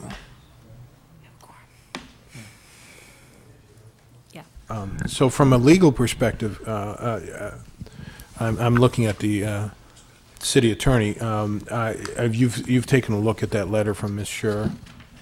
I haven't seen the letter. I'm aware of what the issues were. Yeah, because she had indicated, she wanted us to do augering and backhoe in order to prevent delays in construction. Well, I'd like to point out that that has been a developed site. And that's what I thought, too. Right. It had been a developed site. There was no history of archaeological resources on the site. All the properties around it have been developed. There's no history of archaeological. Some remediation has gone with some land moving activity. No archaeological resources have been found. So under state law and under our conditions of approval, if there's anything, they have to stop immediately and have an archaeologist on site. I believe, and Maru, correct me if I'm wrong, what she was suggesting is that an archaeologist be retained for any earth-moving activities. And we just She wanted us to do augering and backhoe some trenches pre-development. I think that it's based on our consultant and staff that would be overkill and isn't warranted by the evidence that's been presented. Well, I'm just looking at a legal perspective from your... Marie, do you happen to know if any of the other projects that were evaluated that surround this project, if there was a record search done for any one of those projects as part of their determination for the presence of cultural resources? I don't think so. Before I leave, I also have two additional conditions to add to the conditions of approval. One is, and this should be on your dais as well. One is the standard water service condition that was omitted inadvertently, and the other one is greenway improvements. This is to ensure that the greenway improvements are completed before a certificate of occupancy is issued. So with that, if there are any further questions, I'll hand it over to the applicant. Yeah, I think there's one more, and this is to both Charlie and Maru, I guess. Do you think a record search might be a prudent thing to do? Well, we don't really have any reason to believe that archaeological remains would be found on the site in light of the experience with all of the surrounding properties. So, that's somewhat time consuming, and as Carol said about the trenching, appears to be overkill in this case. Trenching I can agree with, but I don't know what the extent of record search, how much? Well, it means, I believe it means consulting with Sonoma State University, which is the official Bay Area archive for all this kind of information, and having them do, some extensive research into their various records and then reporting back to us. Frankly, I'm not sure how extensive that is, but it's somewhat extensive. It's sort of akin to the kind of historical evaluation that we did for the houses on the Oak Walk site, which was pretty extensive and yielded an answer that there was nothing historic on the site. Not to say that we shouldn't have done it, but in that case, we had reason to believe that some of those houses might be historic, so we wanted to confirm it. In this case, we have no reason to believe that anything would be found here, so it doesn't seem to be necessary. It's already been developed also, which is the Right. big thing, right? Okay, Right. Thank you.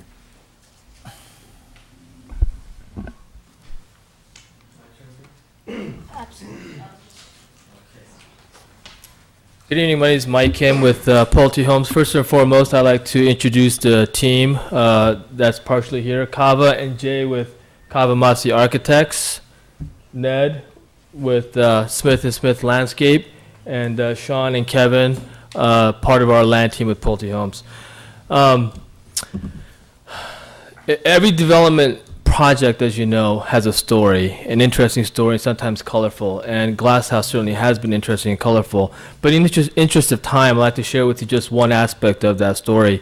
When we first were in the middle of our due diligence period, which is a period in which we analyze whether or not we want to do the deal, we had multiple planning meetings with the city staff, and walking away from those meetings, I was a little bit in dismay, shaking my head, because as you can hear from Maru, the retail space, the public parking structure, the various different floor plans to accommodate a sundry of lifestyle patterns, the super high density podium building backing out with the medium density townhomes. For a production home builder, that type of complexity runs counter to our normal operating ways, if you will. But what we discovered in our projects in Emeryville, starting with Liquid Sugar, then Elevation 22, then City Limits, and now culminating with Glass House, was at each turn, the bar was raised by Emeryville. So we had a decision to make.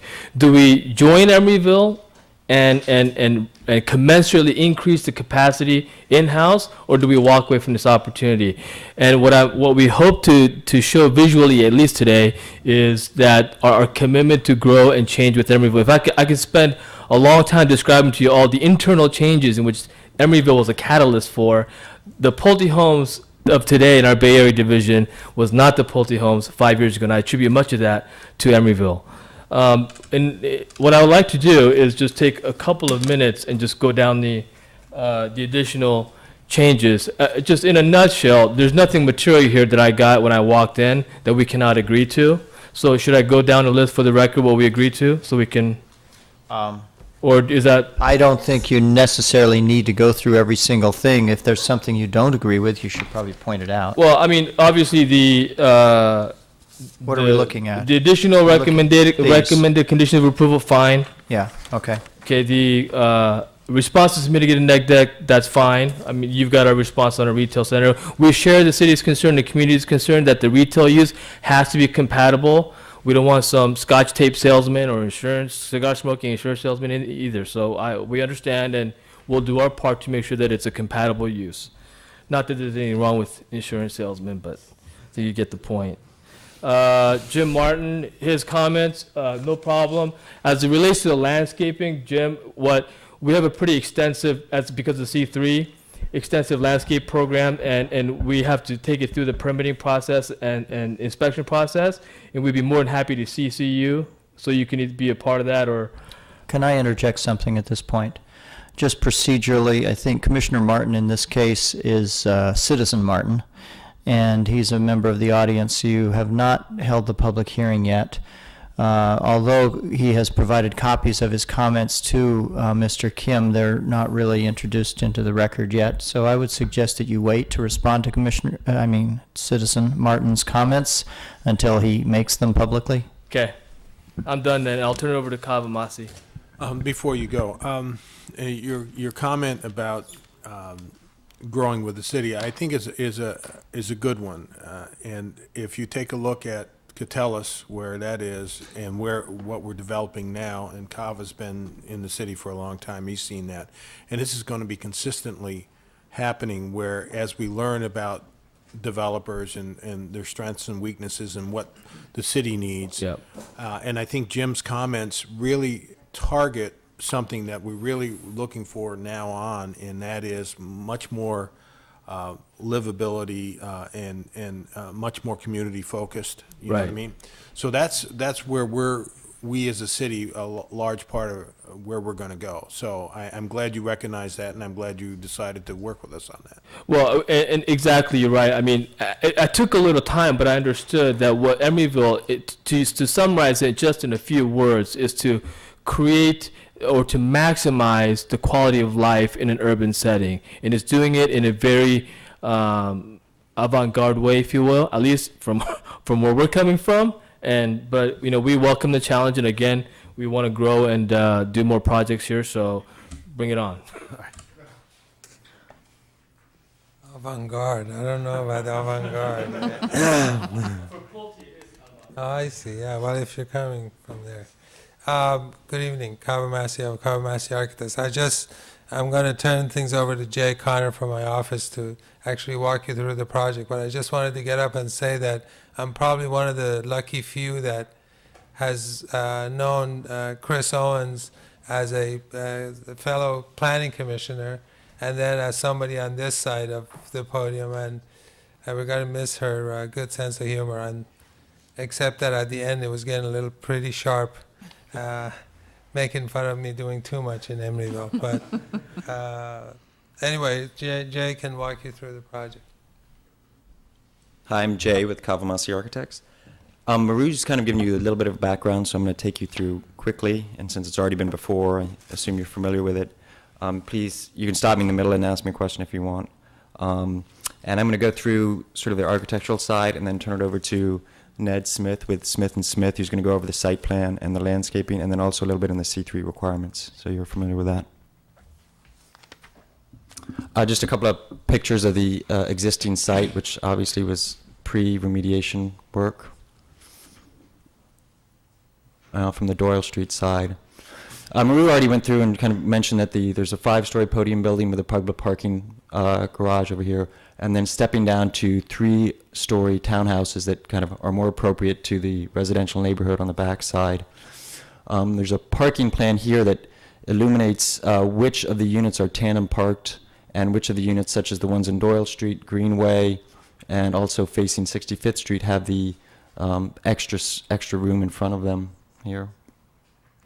The podium plan, there's a first floor plan which kind of highlights the parking, and there are a couple of changes since the last time you've seen it that we've made. Is one, there was an elevator on the back side that's now moved into sort of the middle of the building, so the 2 elevators are more central to the residential parking upstairs. Oops. And the second thing is that where there was a community room up on this floor has now been moved to the corner of the site where Maru had indicated, just also providing this retail space with a 16-foot ceiling, so it'll make that more usable and feasible as a retail space. Upstairs on the second floor, the third floor of the building, the units are organized around courts. So on the first residential level, they're all flats on this level, with this bar being extra rooms that are sort of 3-story townhouses. Up on the next floor, these are the second floor of those townhouses, and these are the first floor of townhouse type units that are sitting above it. And then just an upper floor plan showing the sleeping levels of those units. This section kind of really tells you the story of the facing Hollis Street with a 50-foot height there with townhouses and retail space right on Hollis Street. The flats above that with townhouses above, and then a sort of 3-story townhouse there. We have the townhouses facing the lower pieces to sort of discreetly hide the parking behind it. And then stepping down to the 3-story townhouses that are here, and also further stepping down towards the Greenway. So all of these units facing the Greenway sort of have a 12-foot space in front that's only 1 story high to make them a little bit lower as they approach the Greenway. A couple of other sections that sort of show the relationship of the parking and then through the building.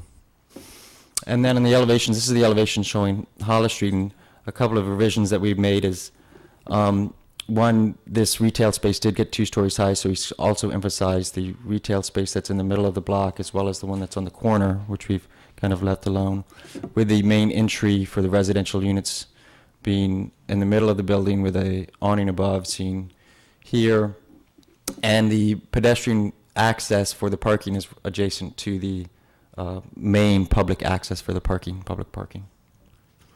The 65th Street elevation, the couple of revisions we made was to enhance slightly the elevation facing 65th. I believe one of the comments we had previously received was that it looked a little bit too much like a side elevation, and also seeing the community room at the corner of the park right there, and all of the sort of variation in height and size on 65th were sort of revisions that we'd previously gone up in study sessions. The Peabody Lane elevation with the building terminating the Doyle Street Greenway, and then the back side of the podium building and the elevation facing the Greenway with the community room at the corner. And then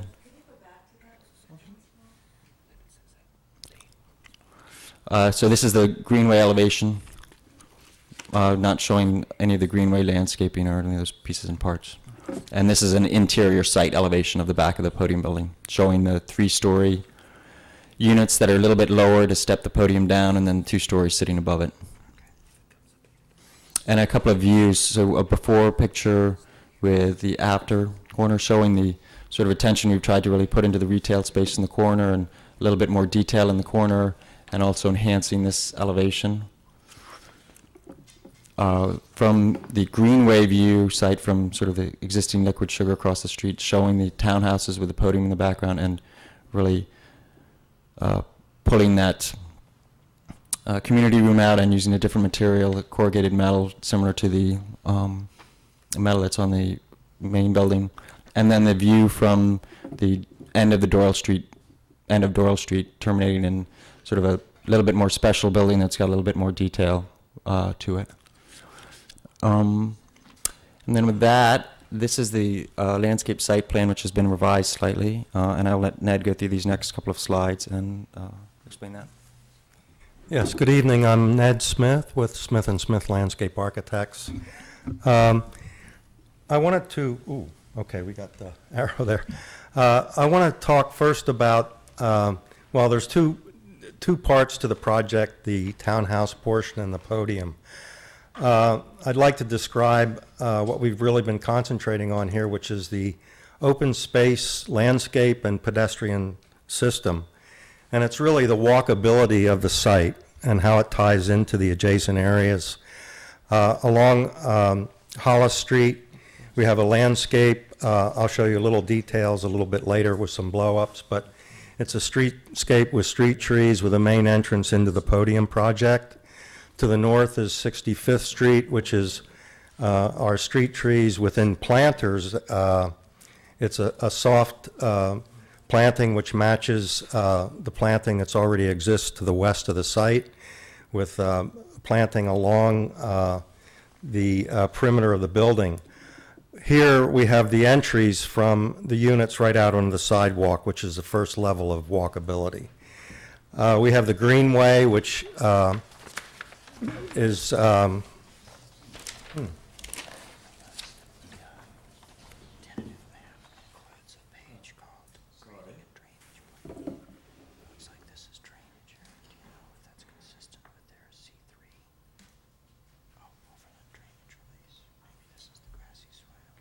Sorry, I just went to sleep for a second. It's hibernating from what I read.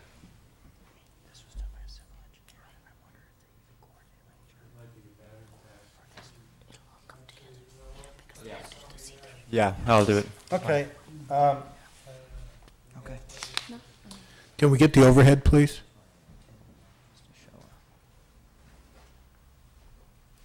Thank you.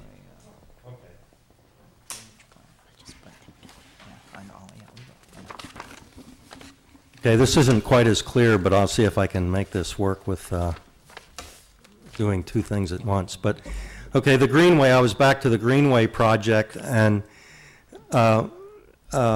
the developer is installing this as part of the project, and it is being designed according to all the plans that have been developed to the north and the south, with canopy trees, open spaces. We have a small bocce ball court in here and green open spaces. I have an enlargement of that I can describe to you as well. Then, again, we have entrances from the units out onto that green space, so that's the next level of pedestrian walkability in the site. Then we have the pedestrian pathway from the Greenway over to Hollis Street. Again, there's circulation from the units directly onto that. So one can really walk around the entire site, leave their units, and circulate on the perimeter. Within the center of the site is what is the heart of the project, which is the Paseo. It's a mini park, and with this Paseo concept, we can get circulation out to the green space. The units circulate into this central little mini park, and we can circulate to the north through the greenways to Hollis Street, and the south, again, to the pedestrian circulation through Hollis Street. These are just a section here on Hollis Street, which shows the tree grate and the sidewalk. There's a raised planter along Hollis that I'll talk about a little bit later, that's development of the C3. You can see that we're working with the Hollis Street plan, but this is somewhat different in that we've introduced this planter. So there's actually more green here than other places within the Hollis plan. On 65th Street, we have a planter at the edge which matches the planting to the west on 65th Street with a sidewalk, and quite a bit of landscape associated with the entries to the buildings at the main entrances on 65th Street. There's an enlargement here showing development of the greenway. This is a typical greenway with this shaded tree canopy with a sidewalk in this location here. Some of the requirements for the greenway are a bicycle path, which is located here, a planting median, the pedestrian walkway, and informal planting that's associated with a scale that's conducive to the entries to these units, which is more of a residential scale. The outer portion of the greenway is more of a planting that's more associated with California natives and low drought-tolerant plant materials.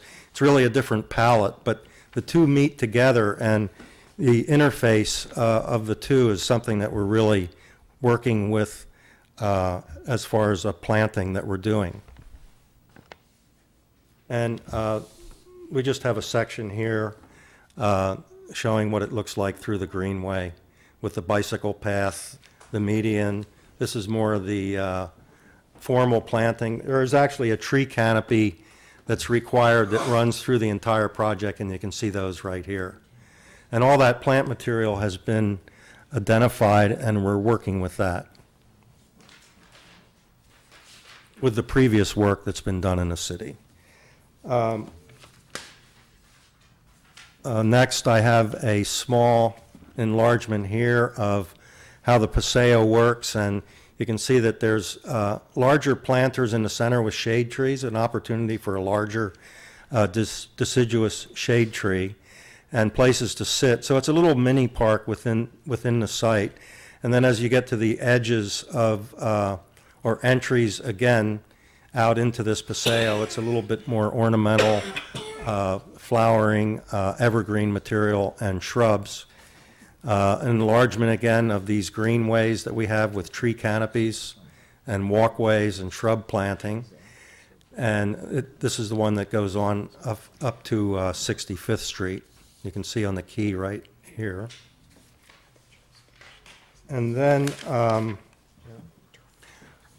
the last detail we have here is an enlargement of the podium, which is the overstructure landscape, which is on the podium or second level of the lofts project. And we're taking advantage of, again, getting some small evergreen trees in here that are in the center of the project, and then working with the architecture, lower planters along the edges associated with the windows and the entries. Now, I'll go back to the overall plan and describe the C3 portion of the project. There's 3 areas where, I don't know, you're familiar with C3, and it's the bioswale where we filter water and it goes back into the system and it's filtered before it goes rather than, and so the bioswale concept is that this water is put into the landscape planted areas, and then it's circulated and cleaned and taken down into the storm system. So the first area is along Hollis, and a portion here is where the raised planters are. And so all the water that comes from the roof of this building will go down into these planters, and it is actually put into the planters, and then we're creating an area that will not erode from the water. The water goes down through the planted area into a sub-drain and into the sanitary system. The next area is just a typical bioswale that runs along the south portion at that pedestrian walkway, and that is a little different in that it's a bioswale, and the water from all the drainage in the auto court is taken to that bioswale, filtered, and there's one drain at the very end. And there is like an 85% requirement, so that's quite a bit of area here for us to have bioswales, which leads to the next area, which is in the Paseo itself. And all these landscape areas that are within the Paseo, these 3 larger ones, are bioswales also. And there's 3 different techniques for planting and the type of plant material. So we're working, we've had numerous meetings with staff to working with different plant materials and how this all works. And those are the 3 areas, and we have more information if you need that, but I guess that concludes my presentation. I have a question about, hopefully, when we see a more detailed landscape plan, do you propose to locate pipe within that, within your landscape plan at this point, in the event that recycled water can be acquired at a cost-effective measure? I'm not sure I understand. Well, the EB Mud is identified, and it's in their comments on the mitigated neg deck. Yeah. The possibility of using recycled water at some point in the future. For if irrigation? It's available for irrigation. Oh, yeah, definitely. Yeah. So I would think then that you want to show the pipe now in your landscape plan rather than having to go back in and do it later. You mean for the irrigation? Yeah, for the oh, irrigation. Yeah. Now, so you will be putting that in anticipation at some point in the future that you'll be able to use recycled water to irrigate. Recycled water does not really affect the design of an irrigation system. You have all the components like the valves, the sprinklers. It's just that the pipe is purple so that everybody knows that it's not potable water. Mm-hmm. And all the valves are tagged. So it's almost all the projects that we do are designed for change to reclaim water. Okay, thank you. It is included in the conditions of approval also. Okay. Well, with that, I'd like to open up the public hearing on this item. Are there any citizens to be heard on this item? Jim? Close the hearing. Jim Martin, 64th Street resident. I did hand out some written comments to the commission and to staff and to Mike and Kava. And I assume the clock is ticking, but I just wanted to walk through those and try to be very specific and actually enter them into the record. The first concern is the limited neighborhood serving retail commercial on Hollis. And there's probably about 25% of the Hollis frontage that's been devoted to retail. This is a very active corridor. It's continuing to be activated. I think there are 2 or 3 new restaurants going in right at this intersection. We have 2 fast food locations going in right at this intersection. There's definitely a demand, and I appreciate that the applicant is interested in trying to get an appropriate neighborhood serving retail use there. My main concern is the frontage and the fact that we've got actually midway 6 bedrooms on the sidewalk level. That's the way these 3 townhouse units are designed, that we've actually got bedrooms down on the street level, which limits their 10 by 10 foot size bedrooms in each of these spaces near the door off of Hollis. It would be great to try to redesign that space so somebody could use one of those bedrooms as a professional use, an office, an insurance agent. I don't care what it is, as long as it gets more activation on the street level. And that's my first recommendation in redesigning that frontage treatment to try to get more retail there. Looking at the actual elevation on Hollis,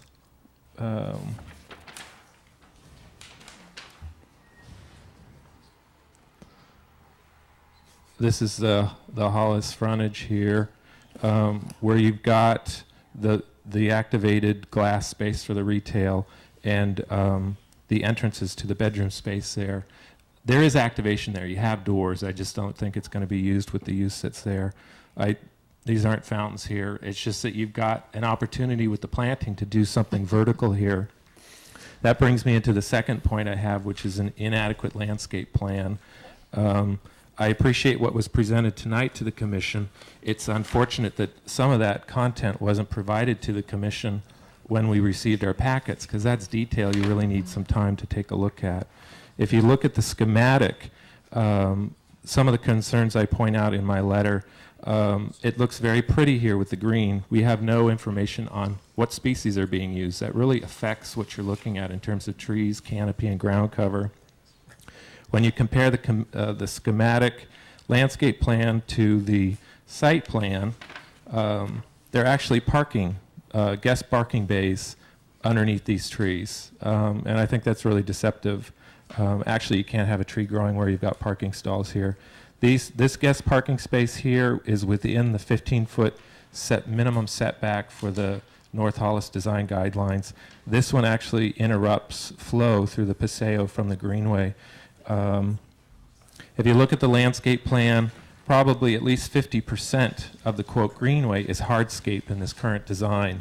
We've got an extra unnecessary path that looks pretty from the air, but it's not going to function anything other than hardscape. If we eliminated this extra path, it would give more room for the bocce ball court. It would give more room for green. If you look closely at the plans, we've got fencing that comes in along the edge, and there's some question about whether this whole Paseo is going to be accessible to the public or not, whether it's going to be gated where the fence sits. I have a number of very specific recommendations with regard to the landscape plan, and with this application and in future applications, I'd like to see the plan clearly show species information and their location. I'd like there to be an emphasis on landscaping rather than hardscaping, and substitute decomposed granite. I believe in the Greenway. For these later segments of the Greenway, the pedestrian path is actually going to be decomposed granite and not pavement, and the bicycle path will be paved surface. Eliminate the second narrow meander through the Greenway in this area to get rid of some of the hardscape pavement. Eliminate the guest parking that obstructs use of these Paseo areas as actually functional pedestrian spaces. and clearly show the fencing and the gating on the landscape plan, and include an additional condition of approval under the design conditions and standards, which reads as follow. The eastern access off 65th Street, Paseos to Greenway, and pedestrian path along the southern edge of the site between Hollis and Greenway shall remain unfenced and shall be open to the public during daylight hours. Any proposed future fencing, gating, or closure of entrances and pathways from surrounding streets and Greenway shall only be permitted if reviewed and approved by the Planning Commission and demonstrated by the applicant to be of a high security threat that cannot be addressed through any other means. And I've actually got two more items here. Jim, before you go on that statement, you said if it remains unfenced, then wouldn't it always be open to the public? Yeah, but it's unclear. There's been discussion about fencing some areas through here. There could be an interest of the future homeowners to fence each of these links to create a fortress. So the question I have is, what are you saying that if it is fenced, that it should be open to the public during daylight hours? Is that your intent of that sentence? Yeah, the intent of the sentence is that if they want to fence it in the future and close it off permanently, or close it off even just during specific hours, they come back to the Planning Commission and demonstrate why they need to fence this complex. It's not proposed to be fenced, but there's been some discussion and indication, especially about that southern pathway, to fence it. And what I'm trying to do with this condition is put it in writing, just what the intent is, because we don't have that spelled out anywhere in the conditions of approval. And to put it in writing so it's clear to everybody whether these pathways are supposed to be open, whether the access to the Paseo and other areas are supposed to be open, and if there is a problem in the future, that they come back to the Planning Commission and explain why this has to become a fortress. And that's basically what I'm trying to address there with that condition. The last two points, the inadequate recreation community gathering space. I'm glad to see that the community room is no longer next to the boiler off the parking structure. If you look at the design for the community room, it's, I think, 15 by 30 feet in size, which is not very large for a community room space. And it does not have, it's got a sink in it. There's no toilet. There's no refrigerator. It's a minimal functioning, I believe, to the community. It has a door that enters onto 65th Street, but there are no doors. This is the elevation, the Greenway elevation of the complex. There are no doors onto the Greenway. There's no patio or gathering area onto the Greenway. There's no relationship to the Greenway for this community space, and which I think is unfortunate. I'm actually turning to the Greenway community room plan here to show you what's proposed. Right now they've got doors that open onto 65th, and my suggestion is that they have, if this is the location for the community room, that you have doors that open out onto the Greenway as well and create a small terrace patio area there. Ideally, what I suggest is that the community room be relocated to one of the Paseos so that it's more centered to the community, it's centered to the Greenway rather than right on 65th Street. You've got two locations to do a substitution there. So the recommendations with regard, and then there's some concern obviously about how much the applicant is paying for the improvements to the Greenway, which I appreciate. I know all the future residents of that complex will appreciate those improvements. They're the ones who are going to benefit the most from them. The Commission's actually faced with, for the first time, a rather unusual condition of approval. It's Public Improvement Condition, Roman numeral 4A2B, regarding reimbursement of Greenway costs. And basically what that condition does is provide a 5-year window within which, if the property to the east ever redevelopments, the Baker Metal Building, there's a condition that the homeowners of this complex receive a prorated share of the costs that this developer otherwise would have contributed toward these greenway improvements. And I just, it's such a circuitous condition for a benefit that these individuals are going to receive more than anyone else. It doesn't make sense to me to have that as a condition of approval. I think if there's an assessment for this future redevelopment project, it should go to maintenance of the greenway. It should go to acquisition of other open space areas. I certainly think that developer should be assessed, and I hope we, at the time that it moves forward, we have some type of public assessment process for parks and open space, which we don't have right now. But I don't think that the homeowner should be reimbursed in the future if this guy ever develops and is expected to provide some monies toward the city. I don't think these homeowners should be receiving a check in the future. What I've recommended is relocation of the community room to a more appropriate location along the greenway, and providing a toilet, refrigerator, cooking improvements at a minimum in the community room, and eliminate the condition, public improvement condition, Roman numeral 4A2B, regarding reimbursement of greenway costs. Again, they're the major benefactors of this greenway. We don't have open space for them to use other than the city's open space, and I don't think they should be reimbursed for the costs of improvements to the east in the future. Then the last point is the ugly wall, and that is, I was getting tired as I was putting together these comments, but within the driving area of the complex, as you turn the corner off of 65th and take a right turn and head down toward the podium, you end up looking at this wall here. This will be in the center of the driving space. And the bottom is pavement. There's a double door that goes into the parking structure. There's no landscaping. It's really ugly. And I just think something better can be done. Continue the use out to the street level. Do something with this space, because this is what... Yeah. Something artistic, Kava. This doesn't do it yet. Those are my comments. Thank you, Jim. Applicant, or should we see if there are any other citizens that want to speak? The public hearing is still Yeah, open. okay.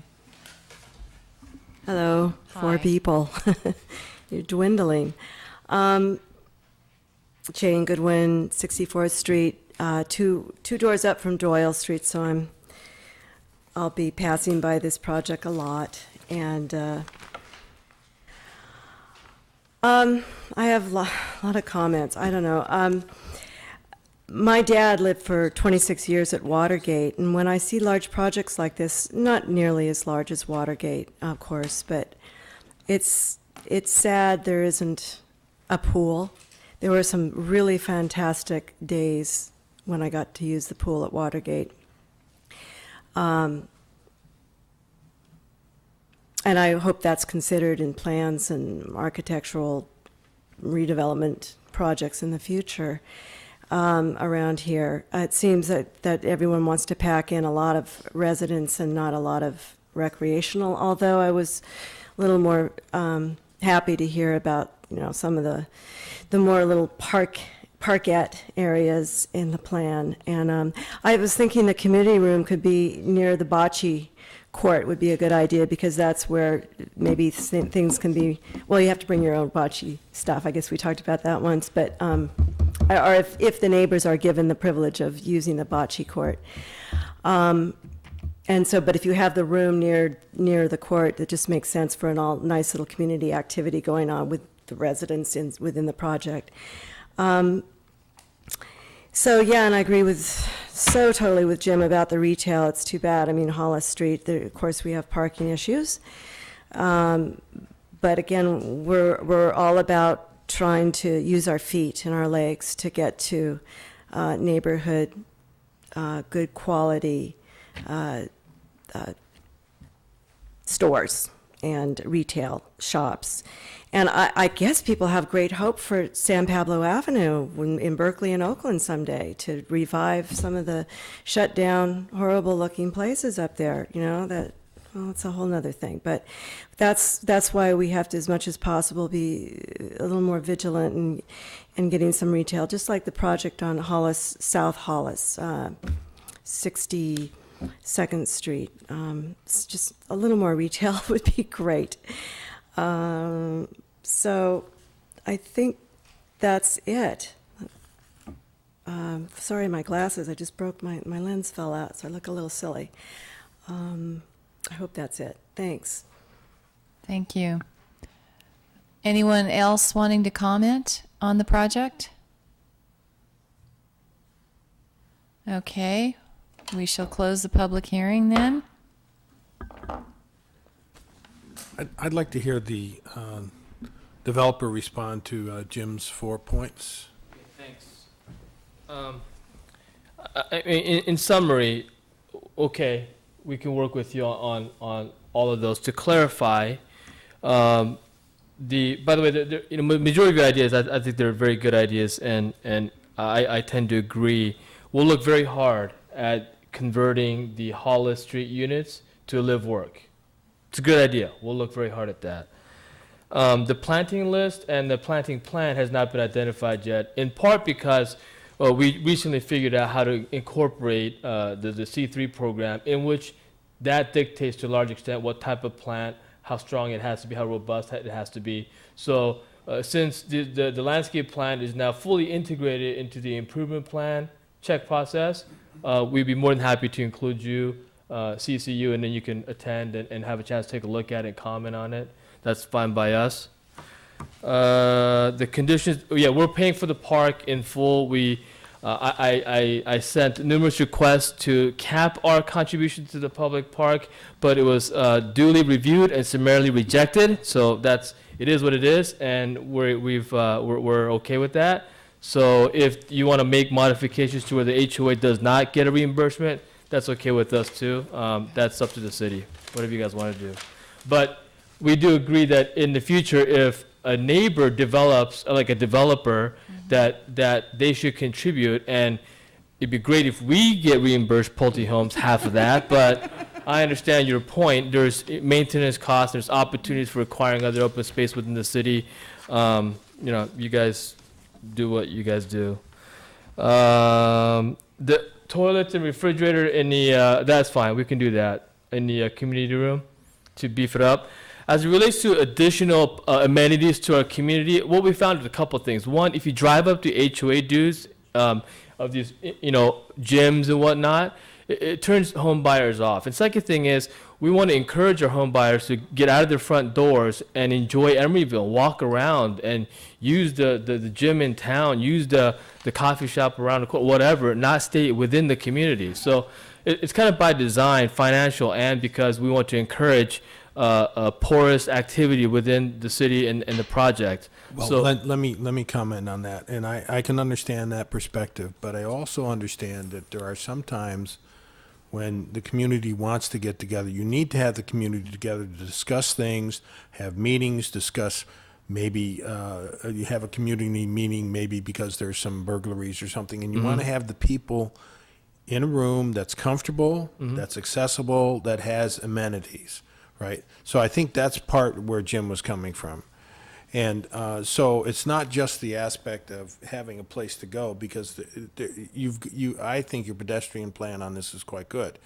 But from a community perspective, sometimes you need to have an inviting place where people can sit, vote, and, homeowners association votes and homeowners association CCRs, all this stuff has to go on. So that's where I think Jim was coming from, and I agree with you. The space allocated may or may not be conducive toward having all your homeowners attend these meetings. So, I think you really need to look at that a little bit closer, not from an aspect of getting people out, but from the times that they need to be in there, that they're comfortable.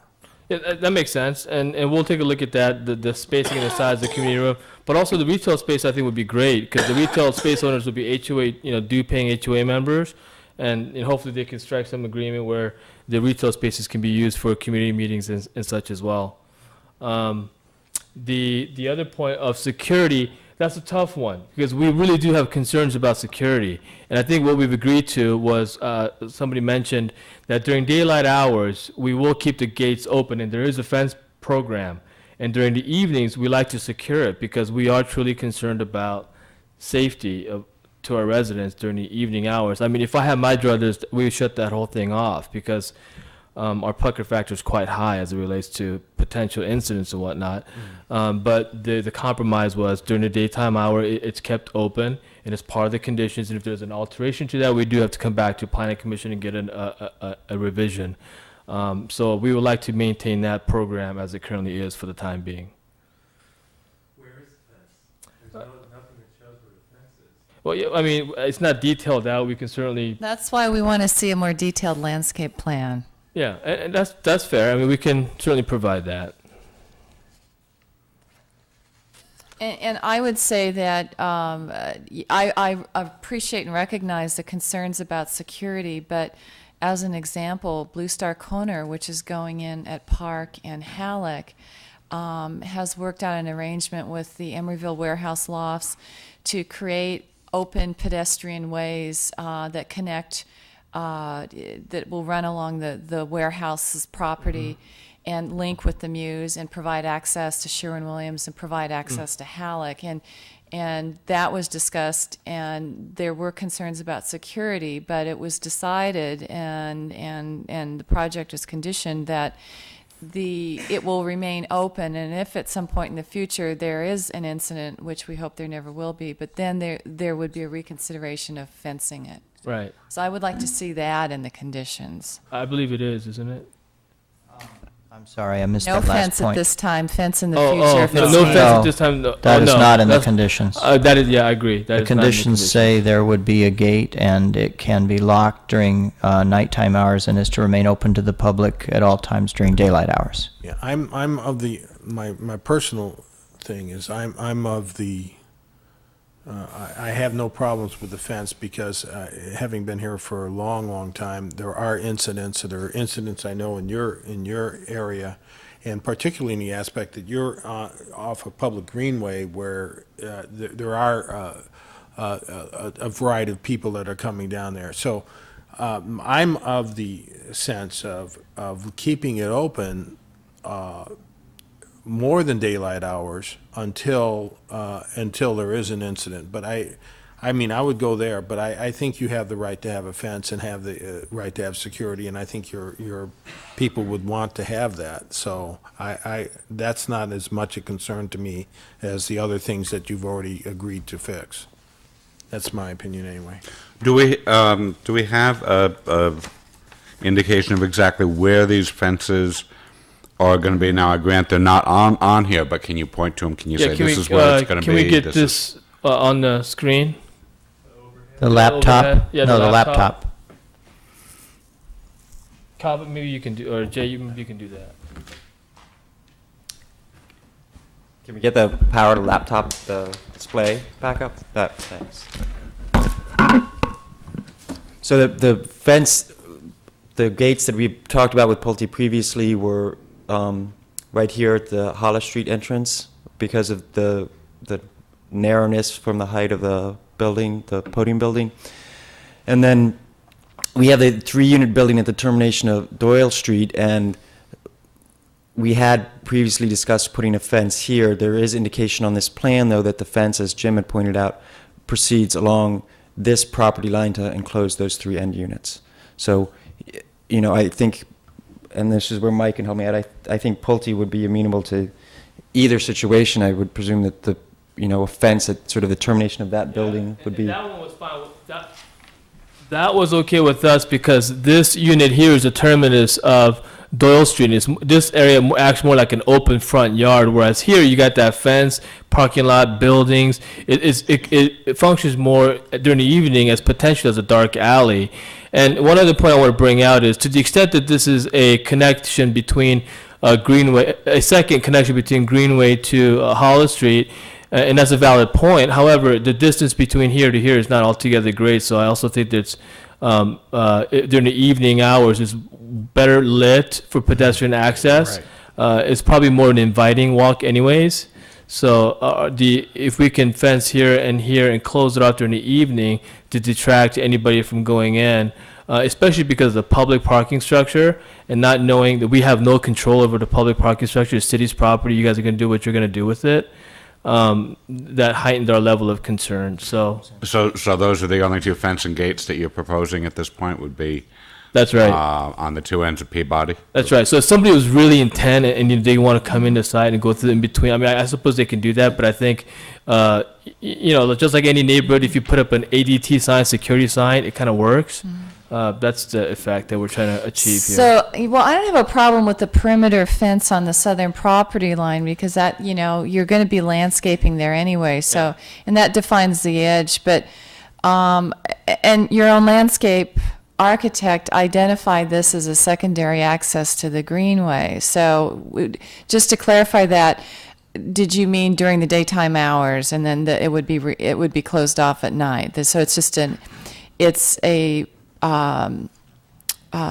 daylight hours only access to the greenway, correct? That's correct.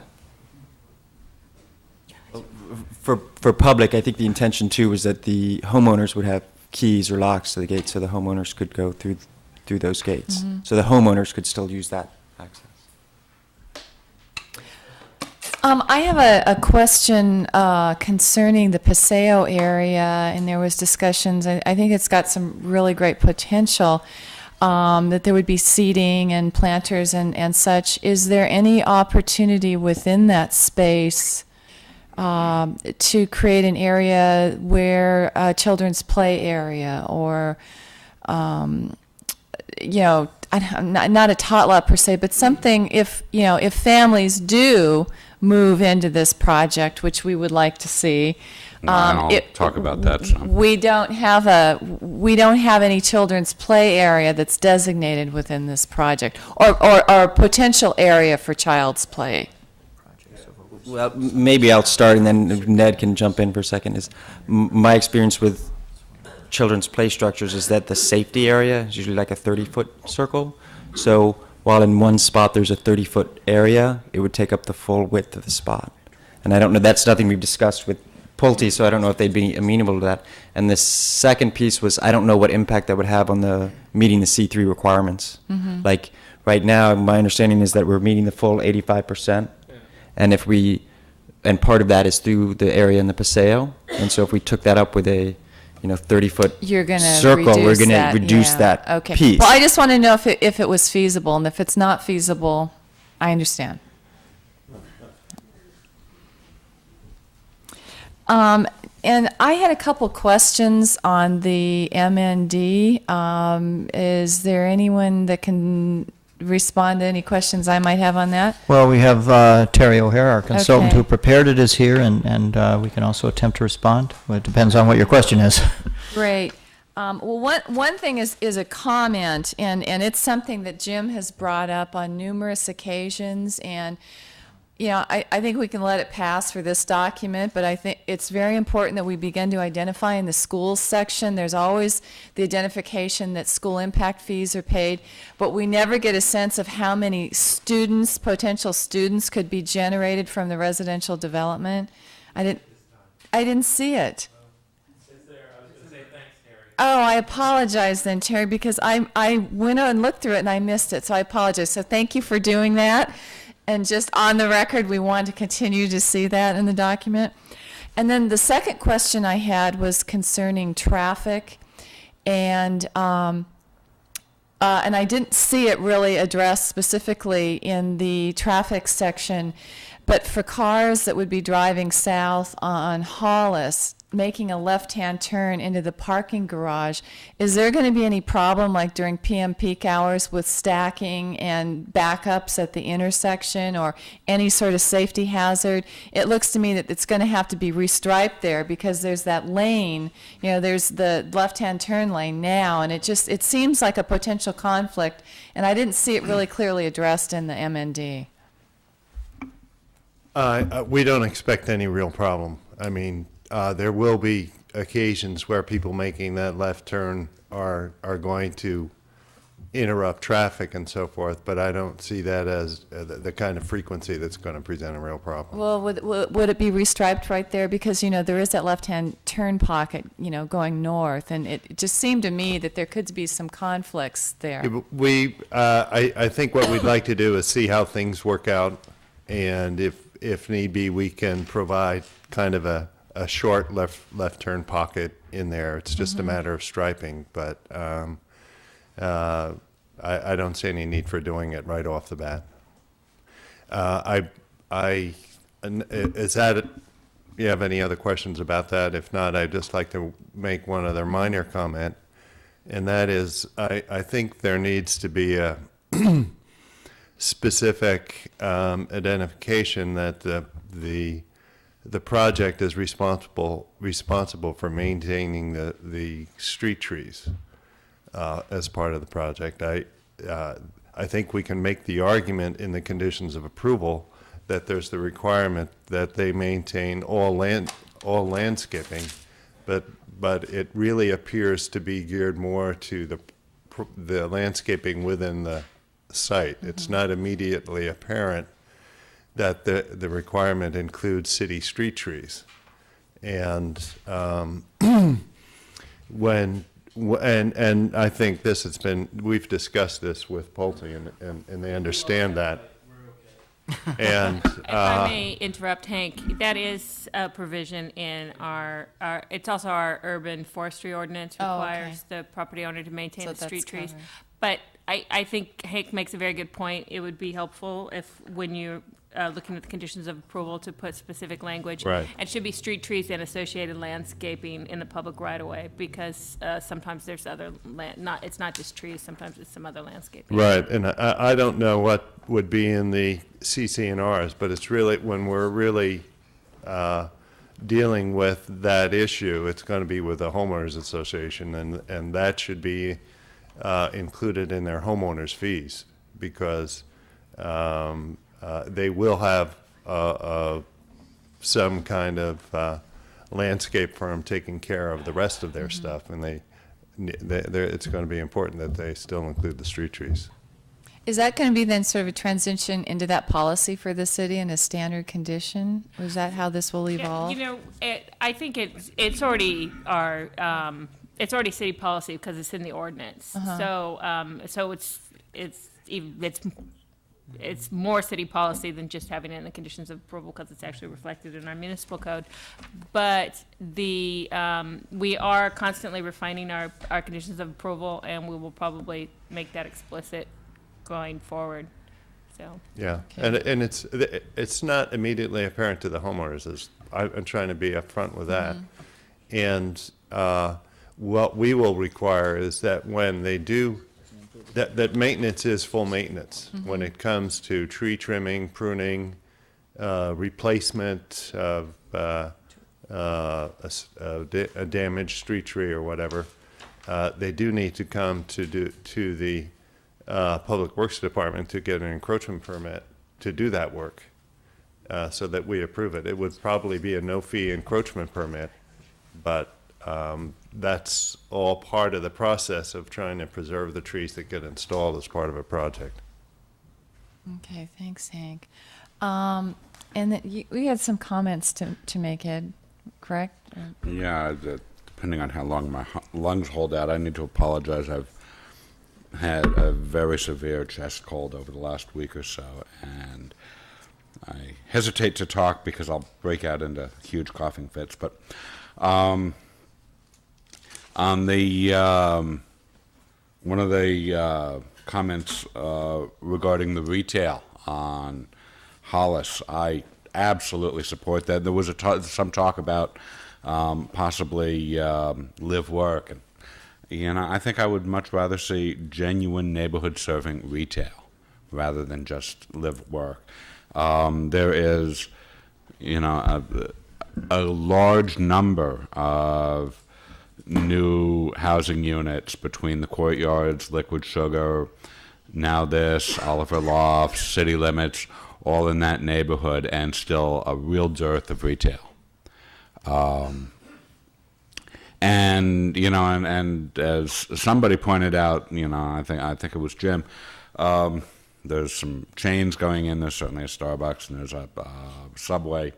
I don't want to see more chains going in, and I would like to figure out a way that we could perhaps make sure that it is locally owned, neighborhood serving. But I definitely would favor genuine retail over live work in that, and I don't know whether there's a way that we can, or whether we want to, modify the conditions such that instead of having those 3 units below the podium being residential units, that they in fact be that entire ground level area be retail. But I would I can't see that, because you risk. You're saying you don't want chains, but then when you have something like Copacabana come in, and it's just retail is I think a very difficult thing, and I leave it up to the developer to give him his best shot on that.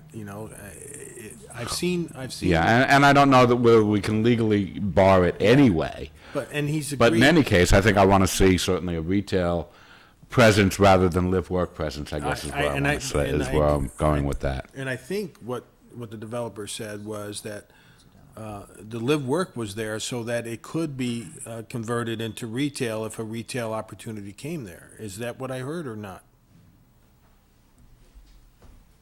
We're going to study the possibility of doing a live work on those 3 units. Financially speaking, we don't make any money doing retail, just open disclosure. In fact, we lose money doing retail. Potential loss of 3 units, that would hurt the performance, especially in light of some of the additional unforeseen costs that we've incurred on this project. We can look at it, but I feel pretty confident that it would be difficult for us to convert those 3 units into straight retail. The other thing is, who knows what's going to happen to Andronicos? I mean, there may be some good retail service that return, and we are going to make every effort to reiterate to make sure that the current 2,500 plus square foot retail spaces are compatible use, neighborhood oriented to the fullest extent possible. And my memo describes the way in which we're going to do that. Mm-hmm. Can I guarantee you that it won't be a chain guy 20 years down the line? No, I can't guarantee you, but we'll make our effort. I don't know. I mean, I and another part to that I wonder about is how successful, residential will be at ground level on Hollis. I mean, I'm not sure that. You have it across the street. At the Courtyards. Is there residential on the ground level? There is. I'm sorry. It's a living room that feeds out to a separate terrace. Okay. I do think, Ed, that the live work, if that's a feasible option, and again, it's up to who moves in there, but there could be some opportunities where perhaps maybe there's an artist or photographer and they have a space and they could show their work in the windows, and that would enliven the street activity and maybe a little bit more pedestrian activity going in and out of that unit. So I think the live work presents at least a partial solution. It's certainly better than strict residential. I would agree with that. May I make a suggestion? One thing that we've done on some other projects, such as Key Route Lofts, is to designate the similar type of ground floor space as flex space.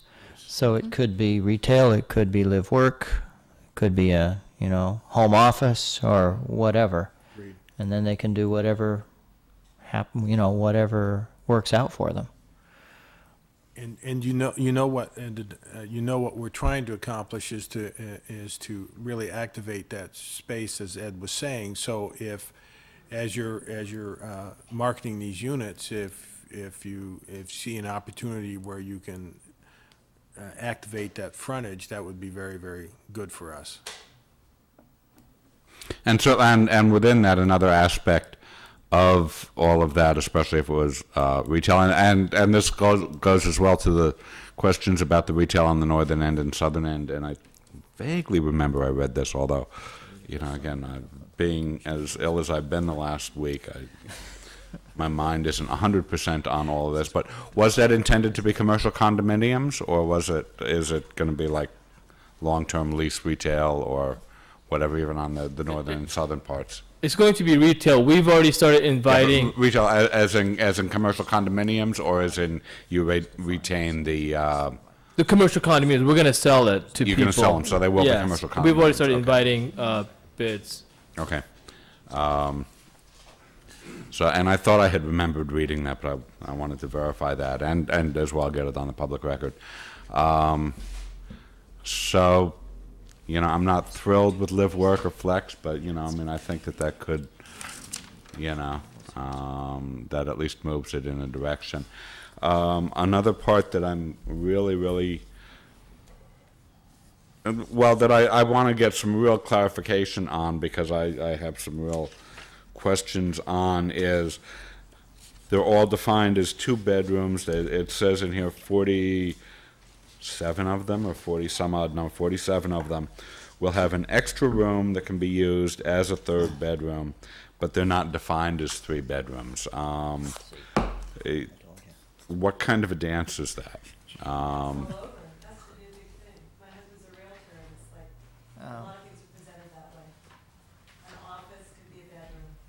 Yeah, but will it make an adequate bedroom, I guess, is where I'm going with that. I mean, certainly, I live in a 3-bedroom house, and I could make my small bedroom an office as well, but, how easily is it convertible to a bedroom? The rooms are, I think in the smallest case, are 10 by 11, and I think in the largest case, they're closer to 11 by 13.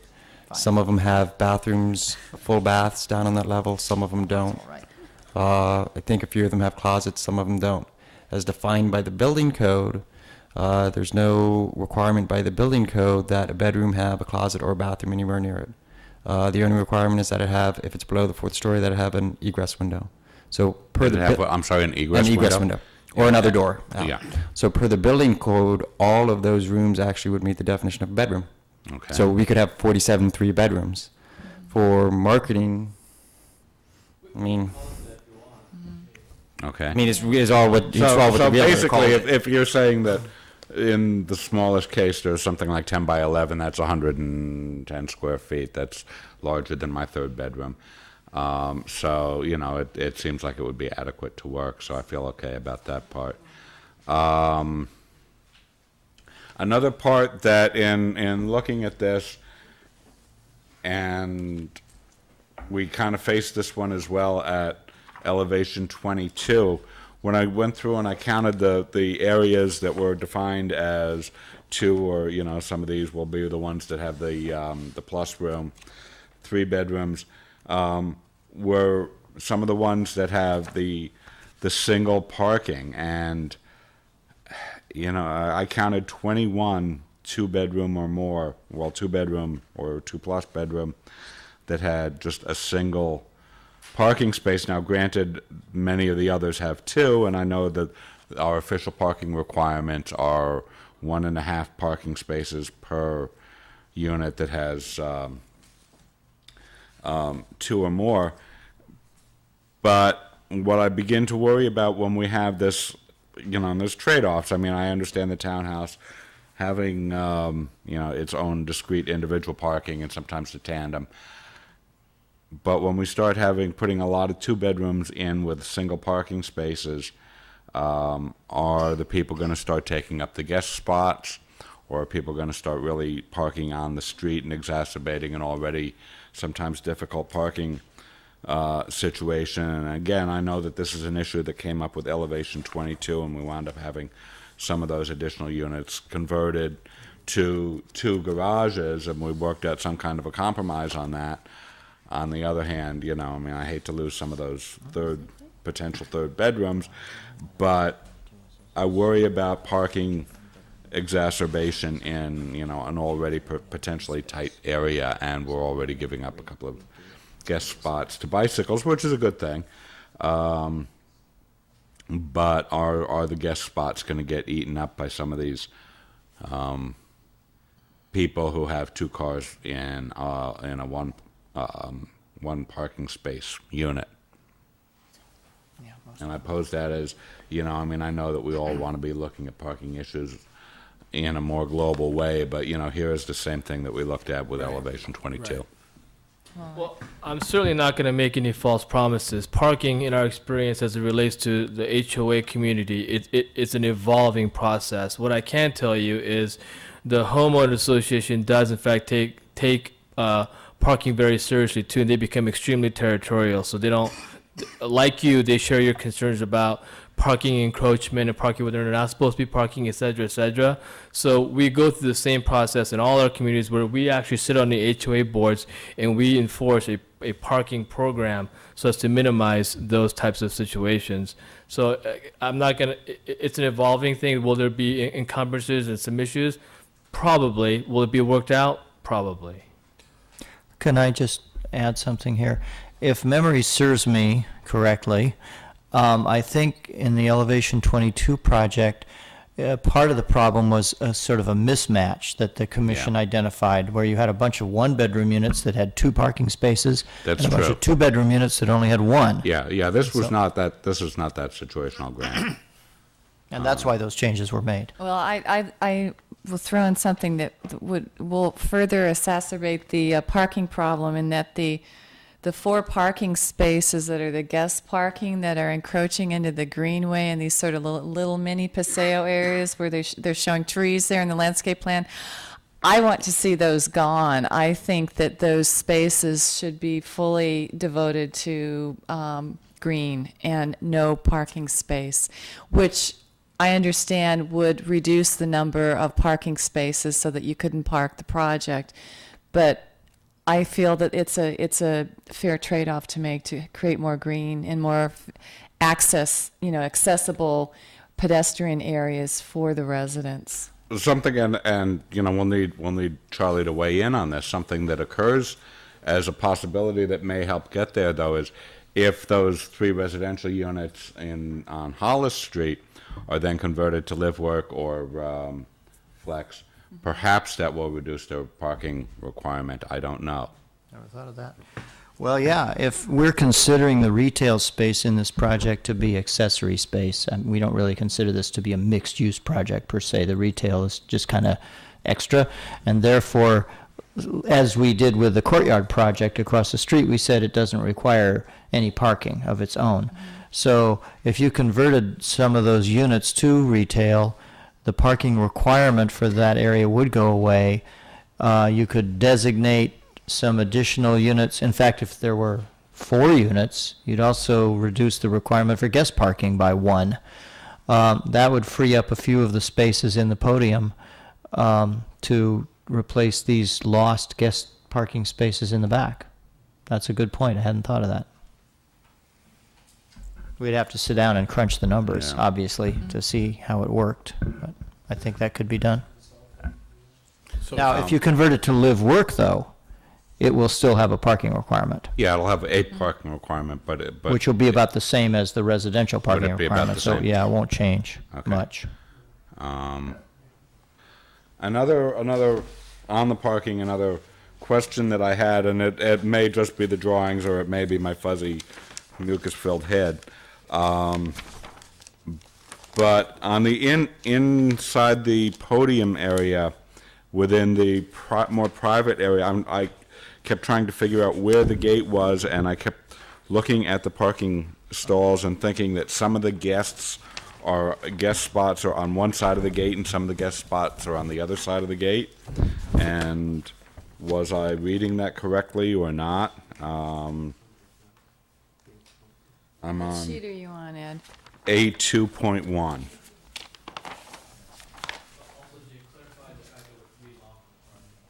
In the podium, the gate is right at this location. So there are right now 6 guest parking spots for the residential outside of the gate. Outside of the gate. Outside of the gate, and that was done, as well as the 4 accessible spots for the residential parking. And that was done to prevent the gate going in here and any potential backups along that location. But so the guest spaces are outside. So potentially the guest spaces could get eaten up by the retail. On the other hand, what I was concerned about is if the guests were behind the gate, how they would get in. So I mean, I guess it's a catch-22. Either you risk them being filled up by the retail or the public parking, or you risk them not being able to get in. Well, there's also, while we're talking about parking, 2 clarifications I would make. There was a confusion between myself and the landscape architect, and they fixed our problem with some of the parking. Is the guest parking spaces, there's 1 here in this location, and there's 3 here. So they're not encroaching into the greenway like they'd shown on our site plan. So that was a miscommunication amongst the team. And we also have currently right now 3 extra parking spaces for the project above and beyond the requirements of the zone. So this is guest parking over here. So the parking spaces that are shown in our site plan first level, for example, where there's 2 on the south side, where it shows 2, those are not going to, they are no longer there? On this site plan, we'd shown 1 Yeah. space here, 1 there, 1 there, and then 1 here. The landscape architect had done us a favor and relocated them to a better spot. So there was 1 spot here, and then 3 at the end, where we had indicated there might be a potential trash enclosure there or here. They put 3 spaces right here, and therefore opened this up for landscaping and that for pedestrian and that for Okay. pedestrian. Well, I could live with just 1 parking space, guest space, in the little mini paseo areas, but not 4 of them. Yeah, but they don't even end up, because now they've. Yeah. These, what, this one? And I'm happy that you have pulled them out of the greenway area, because that really diminishes the value of the greenway when Absolutely. you're riding by on your bike or walking and you see the front end of a car sticking out into it. That's not very appealing. Murray? I have nothing to say. Okay, thanks, Murray.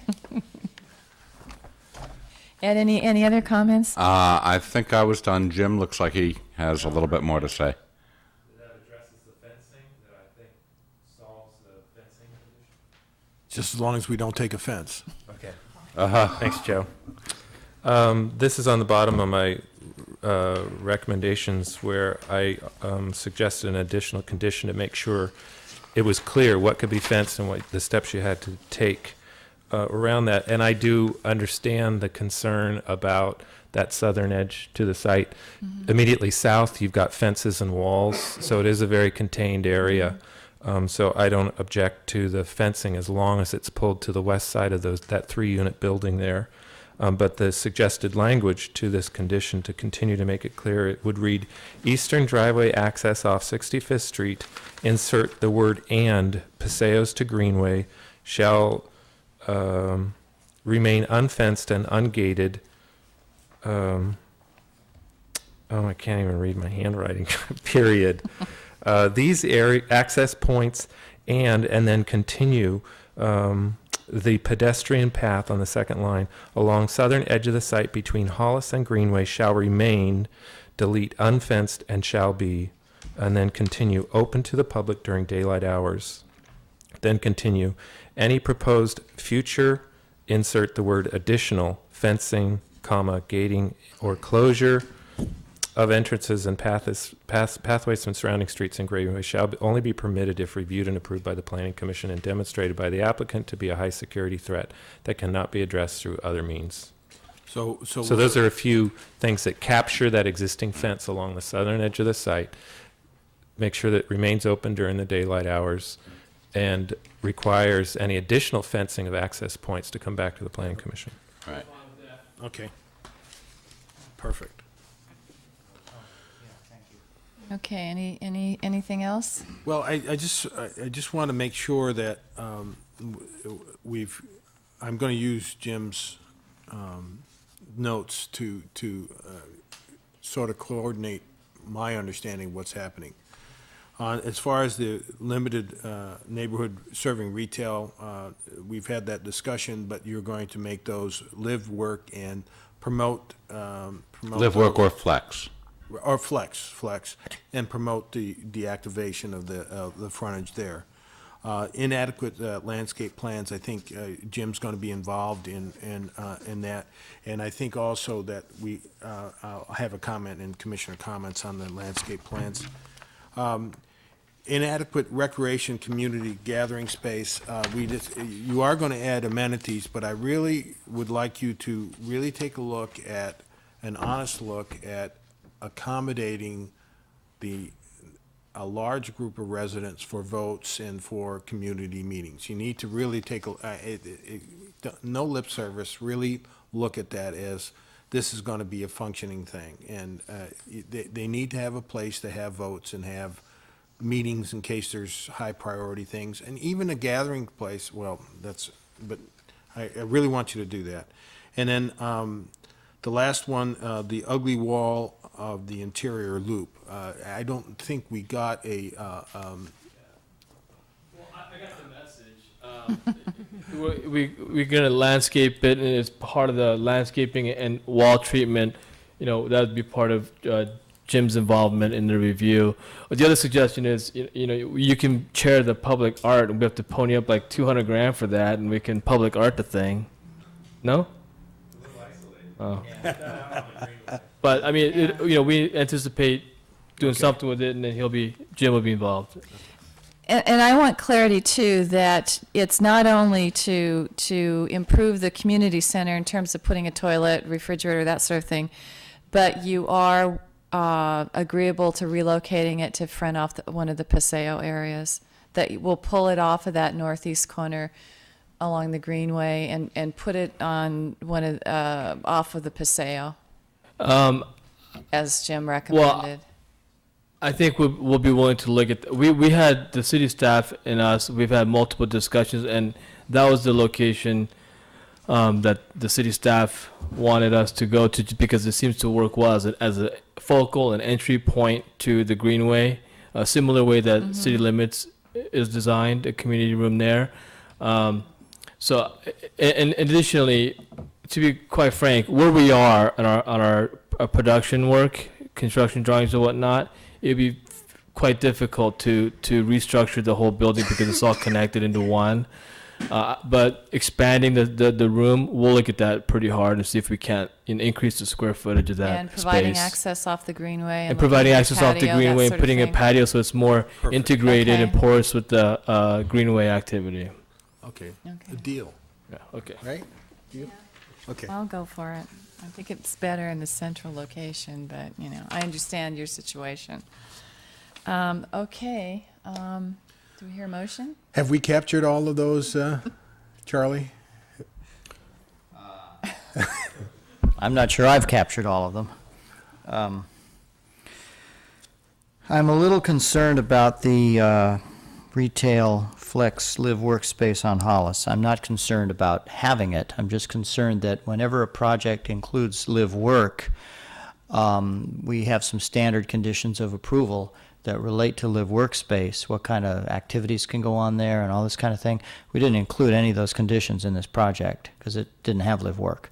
So, with your permission, assuming you're going to vote on this tonight, with your permission, we would, I guess, ask to go back and just add all the standard conditions that relate to live work. And this is just sort of what allowable uses and things like that? Yeah, it's in our standard conditions. I don't have those with me right now, but it really all it does is to kind of reflect what's already in the zoning ordinance pertaining to live work. It just kind of paraphrases the provisions of the zoning ordinance as to what you can have in a live work space. It's okay with me. Yeah, I think so. And we'd also have to go back and take a look at the parking requirement and make sure it still works. But my feeling is it should, because live work units require 1.5 parking spaces per unit or per 1,000 square feet, whichever is more, which is the same as a 2+ bedroom unit, but they do not require guest parking. So, it's more or less, it's usually Yeah, about a it wash. should be a wash. And we're only talking about three units anyway. So it's the 3 units would be either retail, flex, live, work, something. Okay. You wanted to, I assume you wanted, reflect Jim Martin's comments on the fences? What he Yes. had just, Yes. the language he just gave on the fences? Any fence other than the one on the southern border has to come before us. Right. And then increase the square footage of the community room, have a door off the greenway and a patio, have toilet and kitchen facilities and so forth. It's got to be a serviceable community center. Okay. Right. And then you want to delete the condition that had to do with reimbursement of the HOA on Yes. the greenway costs? And put that to the planning commission? Can't do that, I Yeah, guess. huh? okay. We'll s- regarding. Oh, right. And then Mr. Van Dyke's edit about maintaining street trees? Right? Mm-hmm. Which we will start seeing appear on a regular basis. Until we put it in the standard conditions, right? Well, that's what I meant. I mean, that's where I'm going. Oh, yes, that, I know. Oh.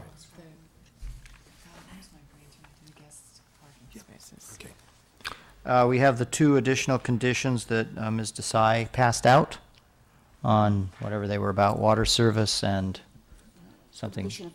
Conditioning the greenway improvements Oh, right. to be completed before the project's granted a certificate of occupancy. That's right.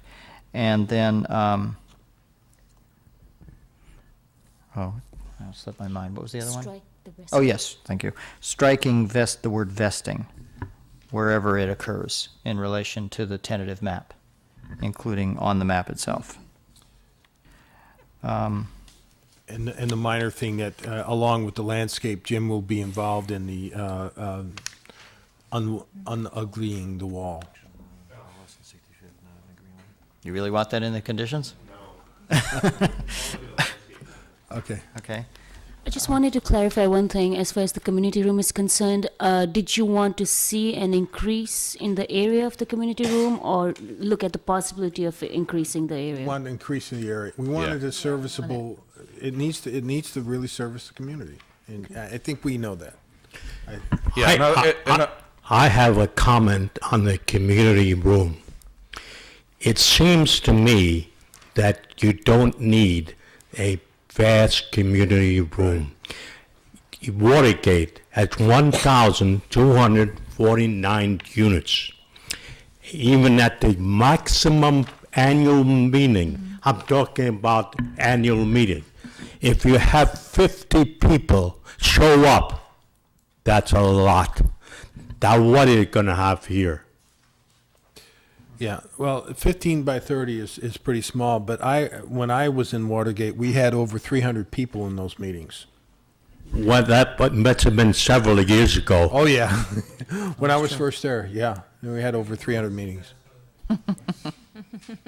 Well, the concern is that, in situations where you have a condominium projects where you don't have a community room, like Emeryville Warehouse Lofts, we have found that when we want to have a community gathering or a board meeting, we're out on the landing, or when we want to have a candidates night or just bring the neighborhood together, we don't have any space. So I think it does need to be of an adequate size. And I would ask the architect, typically,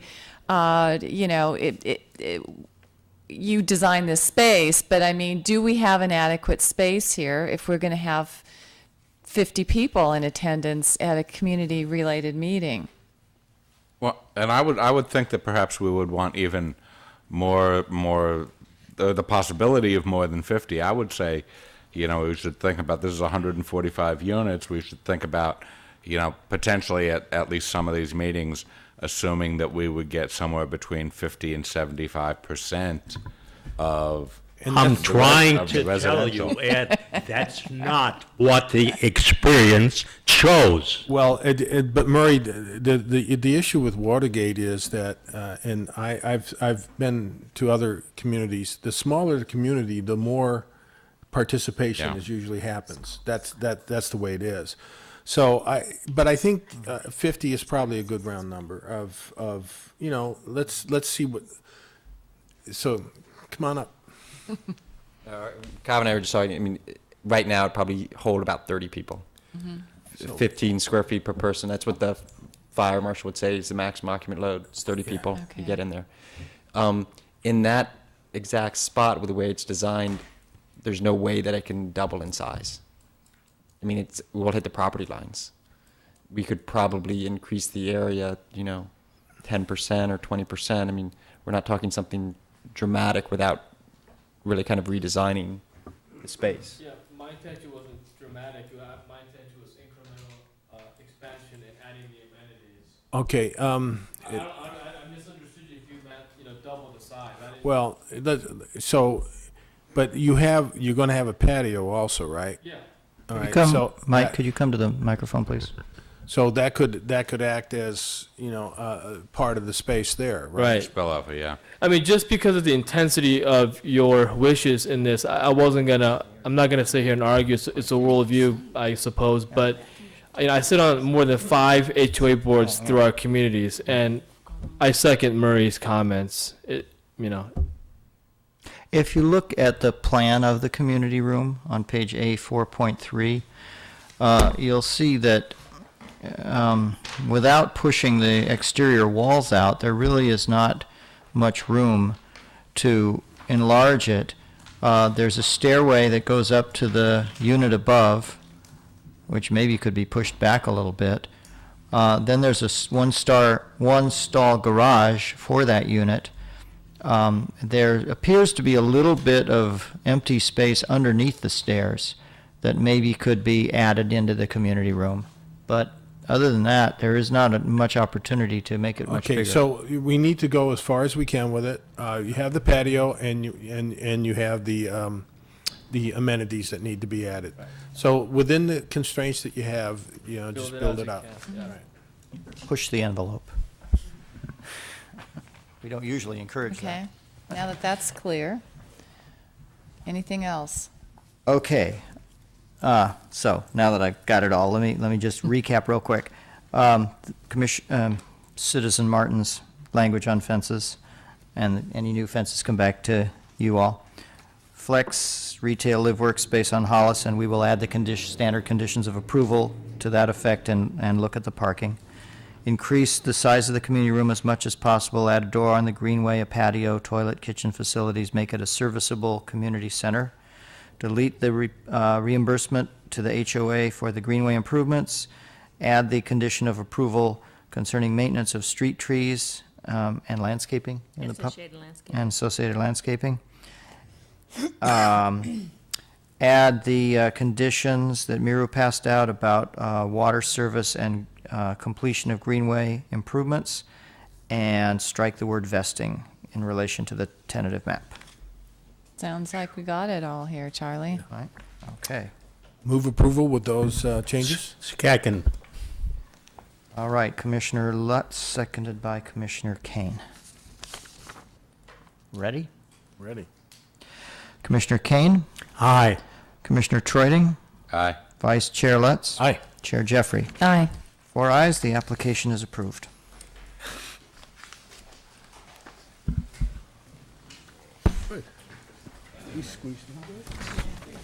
Sure. Yeah. Congratulations, Michael. Oh, whoops, thank you. Excuse me, hold everything. NOD. Hold everything. You need to approve the mitigated neg Oh, deck God, that's right. before Yeah, you okay. approve the project. Okay. Oh. Thank you, Terry. So we unapproved that? Yeah, I think that vote is void. Just approve it and then approve it again. Okay. Okay. So I suggest, well, can they do it in one motion? Yes. Yeah, why don't you take another motion that includes approval of the mitigated neg Okay. deck and the project with the So conditions I'll as move modified. approving the mitigated neg deck and the conditions of approval as amended previously. And the project. And, yeah. Okay, who wants to second that one? Second. All right. On the neg deck and the project as with amended conditions, Commissioner Kane, Aye. Commissioner Troyding, Aye. nod your head, Vice Chair Lutz, Maybe, oh, no, aye. and Chair Jeffrey. Aye. 4 ayes, the project is approved again.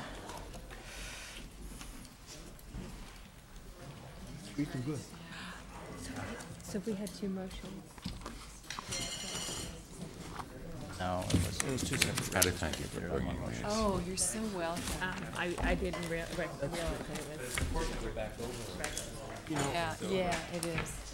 Well, and to get clarity, because that's why I asked, were you amenable to? Yeah, I know. Yeah, so, but I think we can just. It's look at it, and Mary important. raises a really good catch. It is, especially in that neighborhood. First, when you. Oh, yeah. Yeah, you can leave if you want to. And it's just, You know, I went back and looked in the neg deck again, and I don't see the number of students identified in there. It's in there. Is it where? I want both. you should have commissioner comment. Oh, Wrap yeah. it up. Yeah, sorry. I do have some comments. I do too. I have one too. Okay, Commissioner comments? Yeah, I have a couple. I have a couple. I have, first of all, a question on kitties. What's happening with our little bar? On our what? Our little bar. Oh, it's 67th and Hollis? Yeah. I don't know. They're working on it. Yeah. I see it all the time. I know. They were supposed to open in August. Okay. I won't go to all the other, I'll just go to the last one. What we brought up here is something that I think is important, and I wanted to get a sense of the commission. Should we be hearing things for approval without a detailed landscape plan? No. Okay. So, and particularly on a large one like this? Yes. So from, we have to have the developers come here with completed landscape plans before they can come Or in. at least a lot more fleshed out than they are. Okay, I think we need a little direction on that. Okay. And maybe you can't give us the specific direction right now. If you can, that's fine. But, when we get, there's various levels of design. As you know, there's conceptual design, and then there's working drawings and so forth. When we get working drawings, it includes a landscape plan that's usually 3 or 4 sheets or more. And it typically includes a planting plan that shows where every single plant goes, what the species are, what the size is, all that sort of stuff. It has an irrigation plan that shows where all the pipes are, where all the sprinkler heads and drip lines and, all that stuff is. There's usually a separate grading plan that shows, how the site will be graded. What am I forgetting? I know there's another one. Grading, irrigation, planting, drainage. Thank you. And typically a drainage plan as well. That's a detailed landscape plan. I mean, it's got everything in there. It's everything the landscape contractor needs to go in and start installing the landscaping. And that's, as I say, at the working drawing stage. At the planning stage, at the conceptual stage, you get conceptual plans for the building. You don't get working drawings for the building. And you don't get every detail about the doors and the knobs and the fixtures, and you don't even necessarily get the final materials. We have a condition of approval that says that they have to submit final colors and materials to me for approval prior to building permit. So there's a certain level of detail that you don't get when you're looking at the buildings. And it just seems to me that the level of detail that you get for the landscape plan should probably be consistent with the buildings. Now, I appreciate that what you're asking for is something that's more detailed than what you've been seeing. I don't think it's appropriate to ask for something that's so detailed that it's almost like a working drawing. That you're seeing a planting plan that shows every single plant and what the species is and what the size is, or where the irrigation lines are. I think that's too much detail at this stage. So what I need is some direction from you as to how much detail do you want? I'll make a suggestion.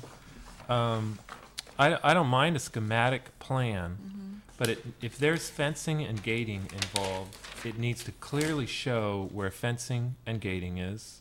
We need a plant list, a plant suite for the different planting treatments. Like a menu? We've got to, that really affects the design. Some of us have an ability to look at a species and know what that's going to look like. We've actually had those plant lists on other. Typically, Sure. yeah. As part of a That's landscape fine. plan, you typically have at least a palette Yeah. identified Yeah. to characterize what you're going to Right, experience okay.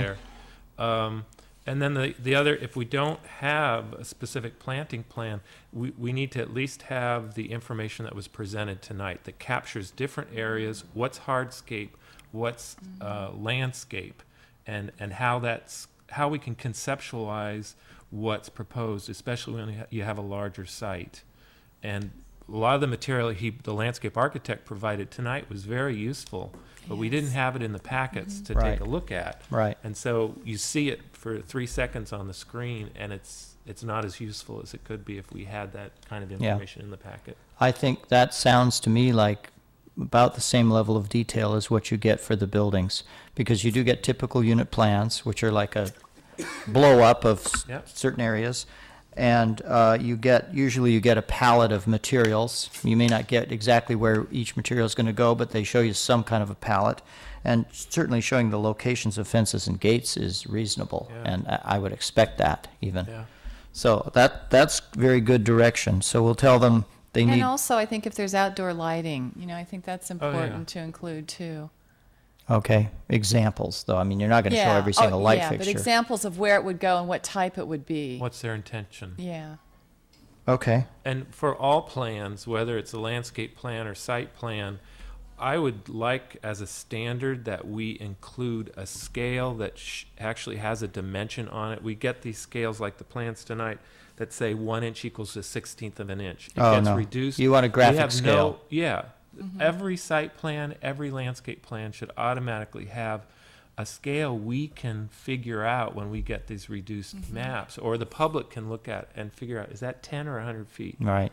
And The if problem it's with a- graphic scales is if you really want to measure something and it wasn't reduced to a specific scale, then you have to figure out, 1 inch equals 27.632 feet or something. But at least it we have works. the gauge Yeah. if it was Yeah. shown there, and we could get the glasses on. I agree. and try to You read should the they scale. should always have, those are called graphic scales, so that when you enlarge or reduce the drawing, the scale enlarges or reduces too. That's You what know we where need. you are. Yeah. Okay, well, that's good direction. So we'll tell people in the future that we want landscape plans with these things you've talked about, and all the plans should have graphic scales and north arrows and dates, I might add. And be labeled correctly. Yeah. Where the community room's not on the 3rd floor, it's on the ground floor. Yeah, well, avoid errors. Okay, that's it for mine, by the way. Okay, Ed, did you have? Yeah, I have been noticing for a little while, and I was actually going to send an email, and then I didn't get to it because I've been sick. Sign, off-site sign. The Key Route Lofts has this big banner on a residential property that's at the corner of 40th and Adeline, a good half a block. In fact, the same building that they once put up a sign for Moon's Chinese Kitchen, a very ugly painted sign for Moon's Kitchen, they now have, I think it's a plastic banner unfurled for Key Route Lofts, pointing to a site half a block down the street for sale, and I believe that that's not in conformance with the sign ordinance for off-site signs. And certainly was not approved, and takes up well more than 10% of that building. Right. This is on the east side of Adeline, just south of 40th Street? Exactly. Okay.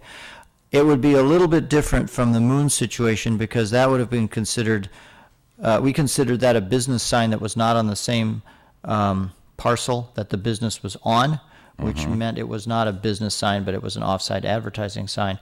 The way you've described it, the Key Route Loft sign sounds to me like a real estate sign, which I'm not sure if those are allowed off-site or not, but it certainly sounds much bigger than what would be approved, what would be allowed. Yeah, it certainly is much bigger than what would be allowed, and, you know, the way I understand retail signs, or at least a lot of them, are, you know, A-frames, no more than 2 by 2 allowed from noon until 6 o'clock on Saturdays and Sundays. Yeah, right. And this is different than that. Right. We'll take a look at it, and if appropriate, we'll write them the same, similar letter to what we wrote to Moons that got that sign down. Okay, I have a couple comments.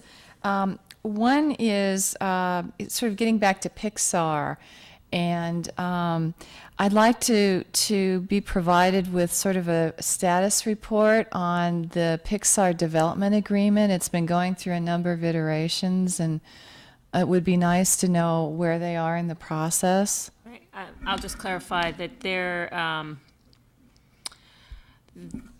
were some discussions about amending the development agreement that was approved last year by the City Council, or actually a year and some months ago. And but those discussions aren't proceeding, at least at this point. So we're under the agreement that was approved by the City Council in, I think, 2004. There is, under the development, under the law concerning development agreements, provision for an annual review, and the agreement is just about a year old come February, so it would be appropriate to take a look at that and report back to the Planning Commission. Okay, that would be great. And then it would also be nice to maybe in an upcoming packet that we could get a report on the Center of Community Life, just to find out where they are. It's an exciting project, and we know they're not anywhere near doing designs for buildings or anything yet, but I think it would be of benefit to the commission and the public to learn about what's happening with that project. Good idea. Sure. And then my third comment is about the EB Mud improvements that are taking place on Park Avenue. While I'm really excited that we're going to be moving forward with a lot of improvements on Park Avenue, EB Mud has not been a good neighbor, and I can attest to the fact down in the end of Park Avenue where Halleck is, we've had all sorts of troubles with exposed trenches. I called and complained, to the city, which I know they don't have jurisdiction over that, and called and complained to EB Mud. But it's not, those sorts of things are not acceptable. They also, I understand that they are working on various segments of the street, and they're closing the street down at times. The signage is horrible. You never know if you can pass through or not. They never have anyone out there with a stop sign directing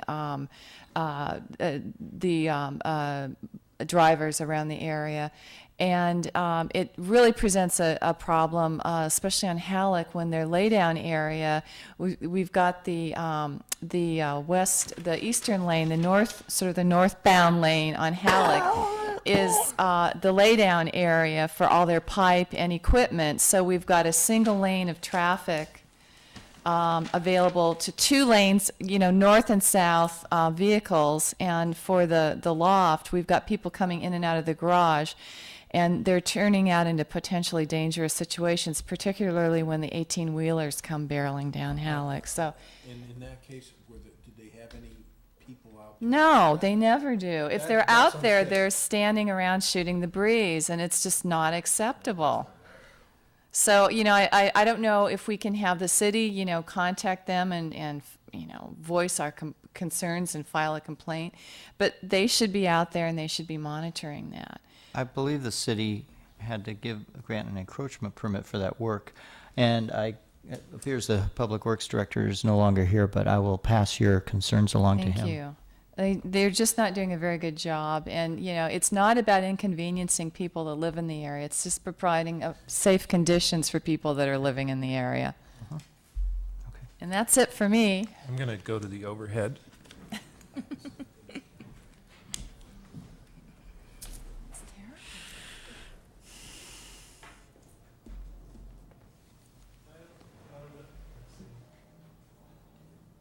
I don't know if you can see this very well. This is Christie at the Christie Towers.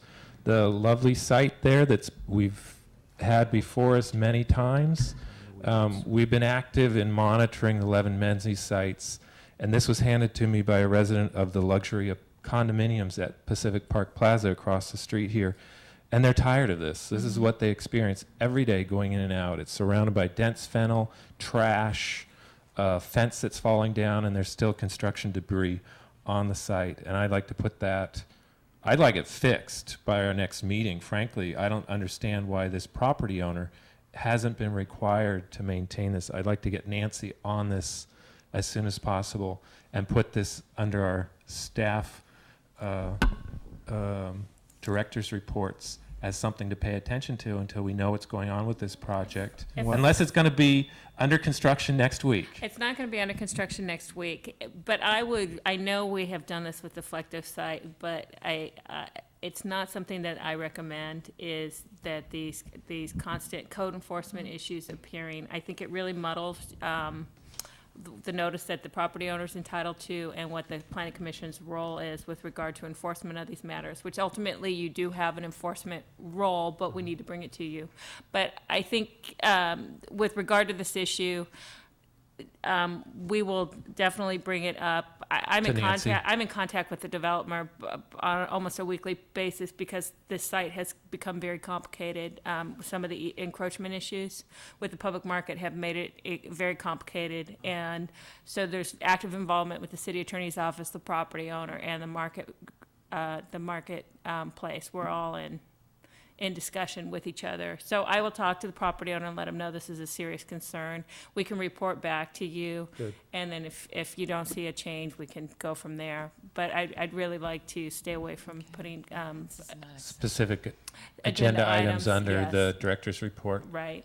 If you could report back on the status of the application, because I keep hearing it's very close, they're almost there, and we've heard that for some time now. Yeah. I know. I can report back right now on the cleanup of the site, somewhat. I participated in a meeting with Carol several weeks ago with the property owner, Ted Dang, and his architects, and also other people at the site. And I pulled him aside and I pointed out the condition of the site to him. Mm-hmm. And I said, this is really unacceptable. You need to clean it up. And he said, well, we clean it up on an annual basis. And he said, annual. I said, well, once a year really isn't enough. You need to really cut these weeds down and get rid of all this trash. And he said, okay, I guess maybe annual isn't enough. We will clean it up, right away. Apparently he hasn't done it yet, but I gave him that direction on the site myself a couple of weeks ago. Great. I don't know whether then it's necessary or maybe at least the property owner could be contacted again. I can contact him and ask him, when's he going to do it? I can almost guarantee I will be speaking with him tomorrow. Great. So I will certainly pass it along. All right. Great. Just tell me he has some unhappy commissioners. Although he already has his approval. So, but no, and I'm just rolling my eyes because the project has become very complicated unexpectedly because of these encroachment issues on the market group, Martin Group, excuse me. I'm sorry. Hi, Jack. Just for a second. They had built a foundation previous, and there was no encroachment at that point? No, I'm revisiting the issue just briefly because it's not on the agenda. Right. Your conditions of approval were always conditioned on working out access across that easement area. Yes. And because of the way that the buildings were oriented on the site, there are certain encroachments onto the Martin Group's property, which the city has a public easement, but the city's limited by the terms of that easement. So we're working on it, and all three, the city's involved, Ted Dang, Tomorrow Development is involved, and the Martin Group is involved, and we are actively working on it. You may recall that all of the previous approvals for that site, prior to the current one, had access from Christie Avenue, but they had no access from the park side. Basically, what you had on the park side was a blank wall. And this project had an amenity that I think the commission and staff were excited about, which was a lot of units and the lobby of the building and a retail space all facing the park. Well, that's what's... We worked hard to get that. Yes, you did, and that is what's new and different. That's what the previous foundation that was poured and everything didn't have any of that stuff. So now suddenly we've discovered it, well, it's not quite as easy as we thought it was to provide that amenity. So we're working it out. Good luck.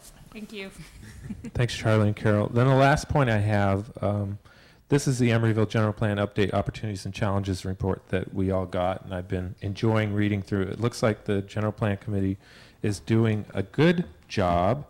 On page 818, there's a discussion of funding mechanisms that can be instituted to support new parks. And when we face an application like the Glass House, which is a large development on a greenway where they're suggesting conditions for assessment and receiving monies from a future assessment to an adjacent property owner, it just reminds me and makes me question why we don't have a program in place to assess developers for these open space uses that could go into some general fund. And in this discussion here, there's actually a section in the California Government Code, also known as the Quimby Act, that a lot of cities already use without question. They just automatically have a fee. And it just seems, in my mind, with especially all the residential development we're facing, and so little of it has functional recreational or open space with it. And I understood the applicant's point tonight that we want people in that community go out into the surrounding neighborhood, but we don't have the parks, we don't have the recreational amenities to service the people who live in those developments, unlike Watergate. It seems past time, really, that we had this we used this as a tool in trying to get our open space and recreational demands met as we get new demand for it. If I may, there's specific requirements in the Quimby Act to regarding park. You have to identify ratios. You have to have a specific plan as to where your parks are identified somewhat, and open space requirements, that type of thing. We've looked at it in our existing general plan. Surprisingly enough, all the parks that were identified in it have been built. So in terms of going forward, it seems that to Can you repeat that, Carol? What parks have been built? That's what I understand. That's what I was told from staff, is that the parks that have been identified in our existing general plan have all been constructed. Well, we don't even have the Emeryville Central Park on Hollis, which was supposed to be the stretch from 53rd to the PG&E. I mean, that's a major... Right. Well, in any event, that's what I understood. But that's not my point. My point is that there's requirements to adopt this fee, that the new general plan will give us the resources to adopt that fee, and that's something that is part of the scope of the developer. And in terms of, you could say, do an interim, but you really need a general plan to support the adoption of the fee. Our current general plan doesn't do it. Our new one will. And I guess my point, we look a year or two or more years down the road before the general plan's adopted, and we're getting these applications in. We just approved 145 units tonight. Yeah. I think they contributed enough because they're covering all the costs for that segment of the Greenway. But Baker Metal is going to convert, and we don't have a mechanism.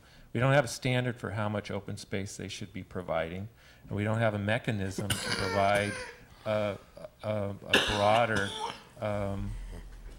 right, that's what there. Carol says we need before we can adopt this Quimby Act fee, and that's what the new general plan will provide. I realize it's a couple of years out, but I mean, it's part of the work program. But there could be an interim function which says maybe there's something we can do, say, just put it as part of a fee. This is a fee for parks, and Microphone. I'm sorry. This is a fee that we're charging our developers.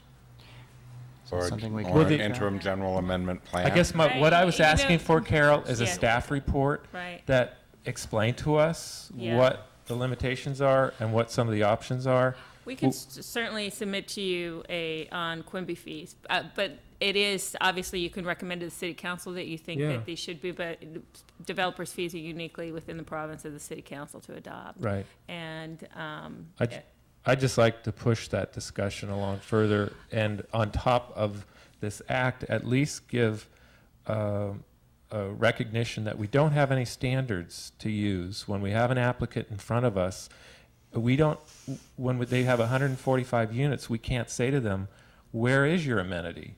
We don't have anything in Well, the wait a general minute. plan. Are we talking about off-site, a contribution for off-site open space, city open space, or are we talking about on-site amenities like community rooms and tot lots and Well, we don't swimming have, pools? right now, we don't have either of those. I know we but don't, If they were but- providing them, if we had a standard for on-site, I could understand waiving a fee for the off-site. But right now, we don't have either, Charlie. And Oh, so- I understand. I'm just trying to clarify what we're talking about. Yeah, I'd like us to be able to have some leverage that could be used in the negotiation process to see that we either get something on site or they contribute to the off-site deficiency that we have. And that they don't ask for the money to go back to their development as a condition of approval. Yeah. When more funds come that could be used for the city. That just really surprised me to see that as a suggested condition. well, it was actually, I'm glad you raised it because they backed down, but it was a compromise position, so. Yeah, I imagine it was. Yeah. But if we could have a staff report back, kind of touching, or what would your suggestion be? No, we can do, in fact, it's not, I've done a staff report on Quimby fees. I can certainly provide that to the Planning Commission, but it's not, the code requirements are very specific about what the underlying policies have to be in place. And so the issue is, in terms of adopting those policies, the general plan seems to be the appropriate mechanism, and it's not something that can be done overnight in terms of, I can't just take this to the city council and say, adopt this fee, and assuming that they're amenable to it, that they'll adopt it. It has to be supported by underlying documentation, policy findings regarding standings, a specific plan or a general plan that identifies what our park standards are, and we don't have that yet. So what can we do? So I think a key part for me would be what can we do in the interim? Because as these other places come available, I think it's really important that we have this money for the parks. I think parks are very important. Well, I think we have been getting, I think that was very significant off-site improvement this evening. And that was approved. And we have been getting contributions all along from developers towards these greenways. So ultimately, though, it's a city council. When we look at all the fees that are being contemplated, ultimately, it's the city council to decide if that's a fee they want to adopt or not. No, I understand that. So I guess as part of the general plan update, is there a parks master plan and pedestrian circulation plan that is being prepared that we can use? Oh, yeah. 2 or 3. So there is a separate, not just the element of the general plan, but we actually are going to have a master plan that would support this implementation of this particular act as an ordinance for the town. I'm not sure what you mean by a master plan. The general plan is the master plan. Right. And one of the required elements of the general plan is an open space element, and it's required to identify the locations of all your proposed future parks. Right. That's what the Quimby Act asks for. It asks for a general plan that shows where your parks are going to be. And park standards. And it's definitely in the work program and So the pedestrian. as part of the parks and open space element, we will have identified locations for parks, how they're all interconnected, and we're going to have that. And set forth what, 2 you also years. need to have what the appropriate ratio of parks are. It's very, I will, instead of, because this really isn't on the agenda, and I think we're going beyond commissioner comments, I'll submit a memo, and then we can have a discussion on it. But I think if you look in that opportunities and challenges report, there should be a section that talks about open space and some policy questions that say, where should future parks be or things like that. And all of those issues and questions that are raised in that report are things that are going to be addressed in the general plan. Oh, I know that, Charlie. Yeah. Okay. Thanks, Carol. Are we done? Yep. Okay, this meeting's adjourned. Yeah.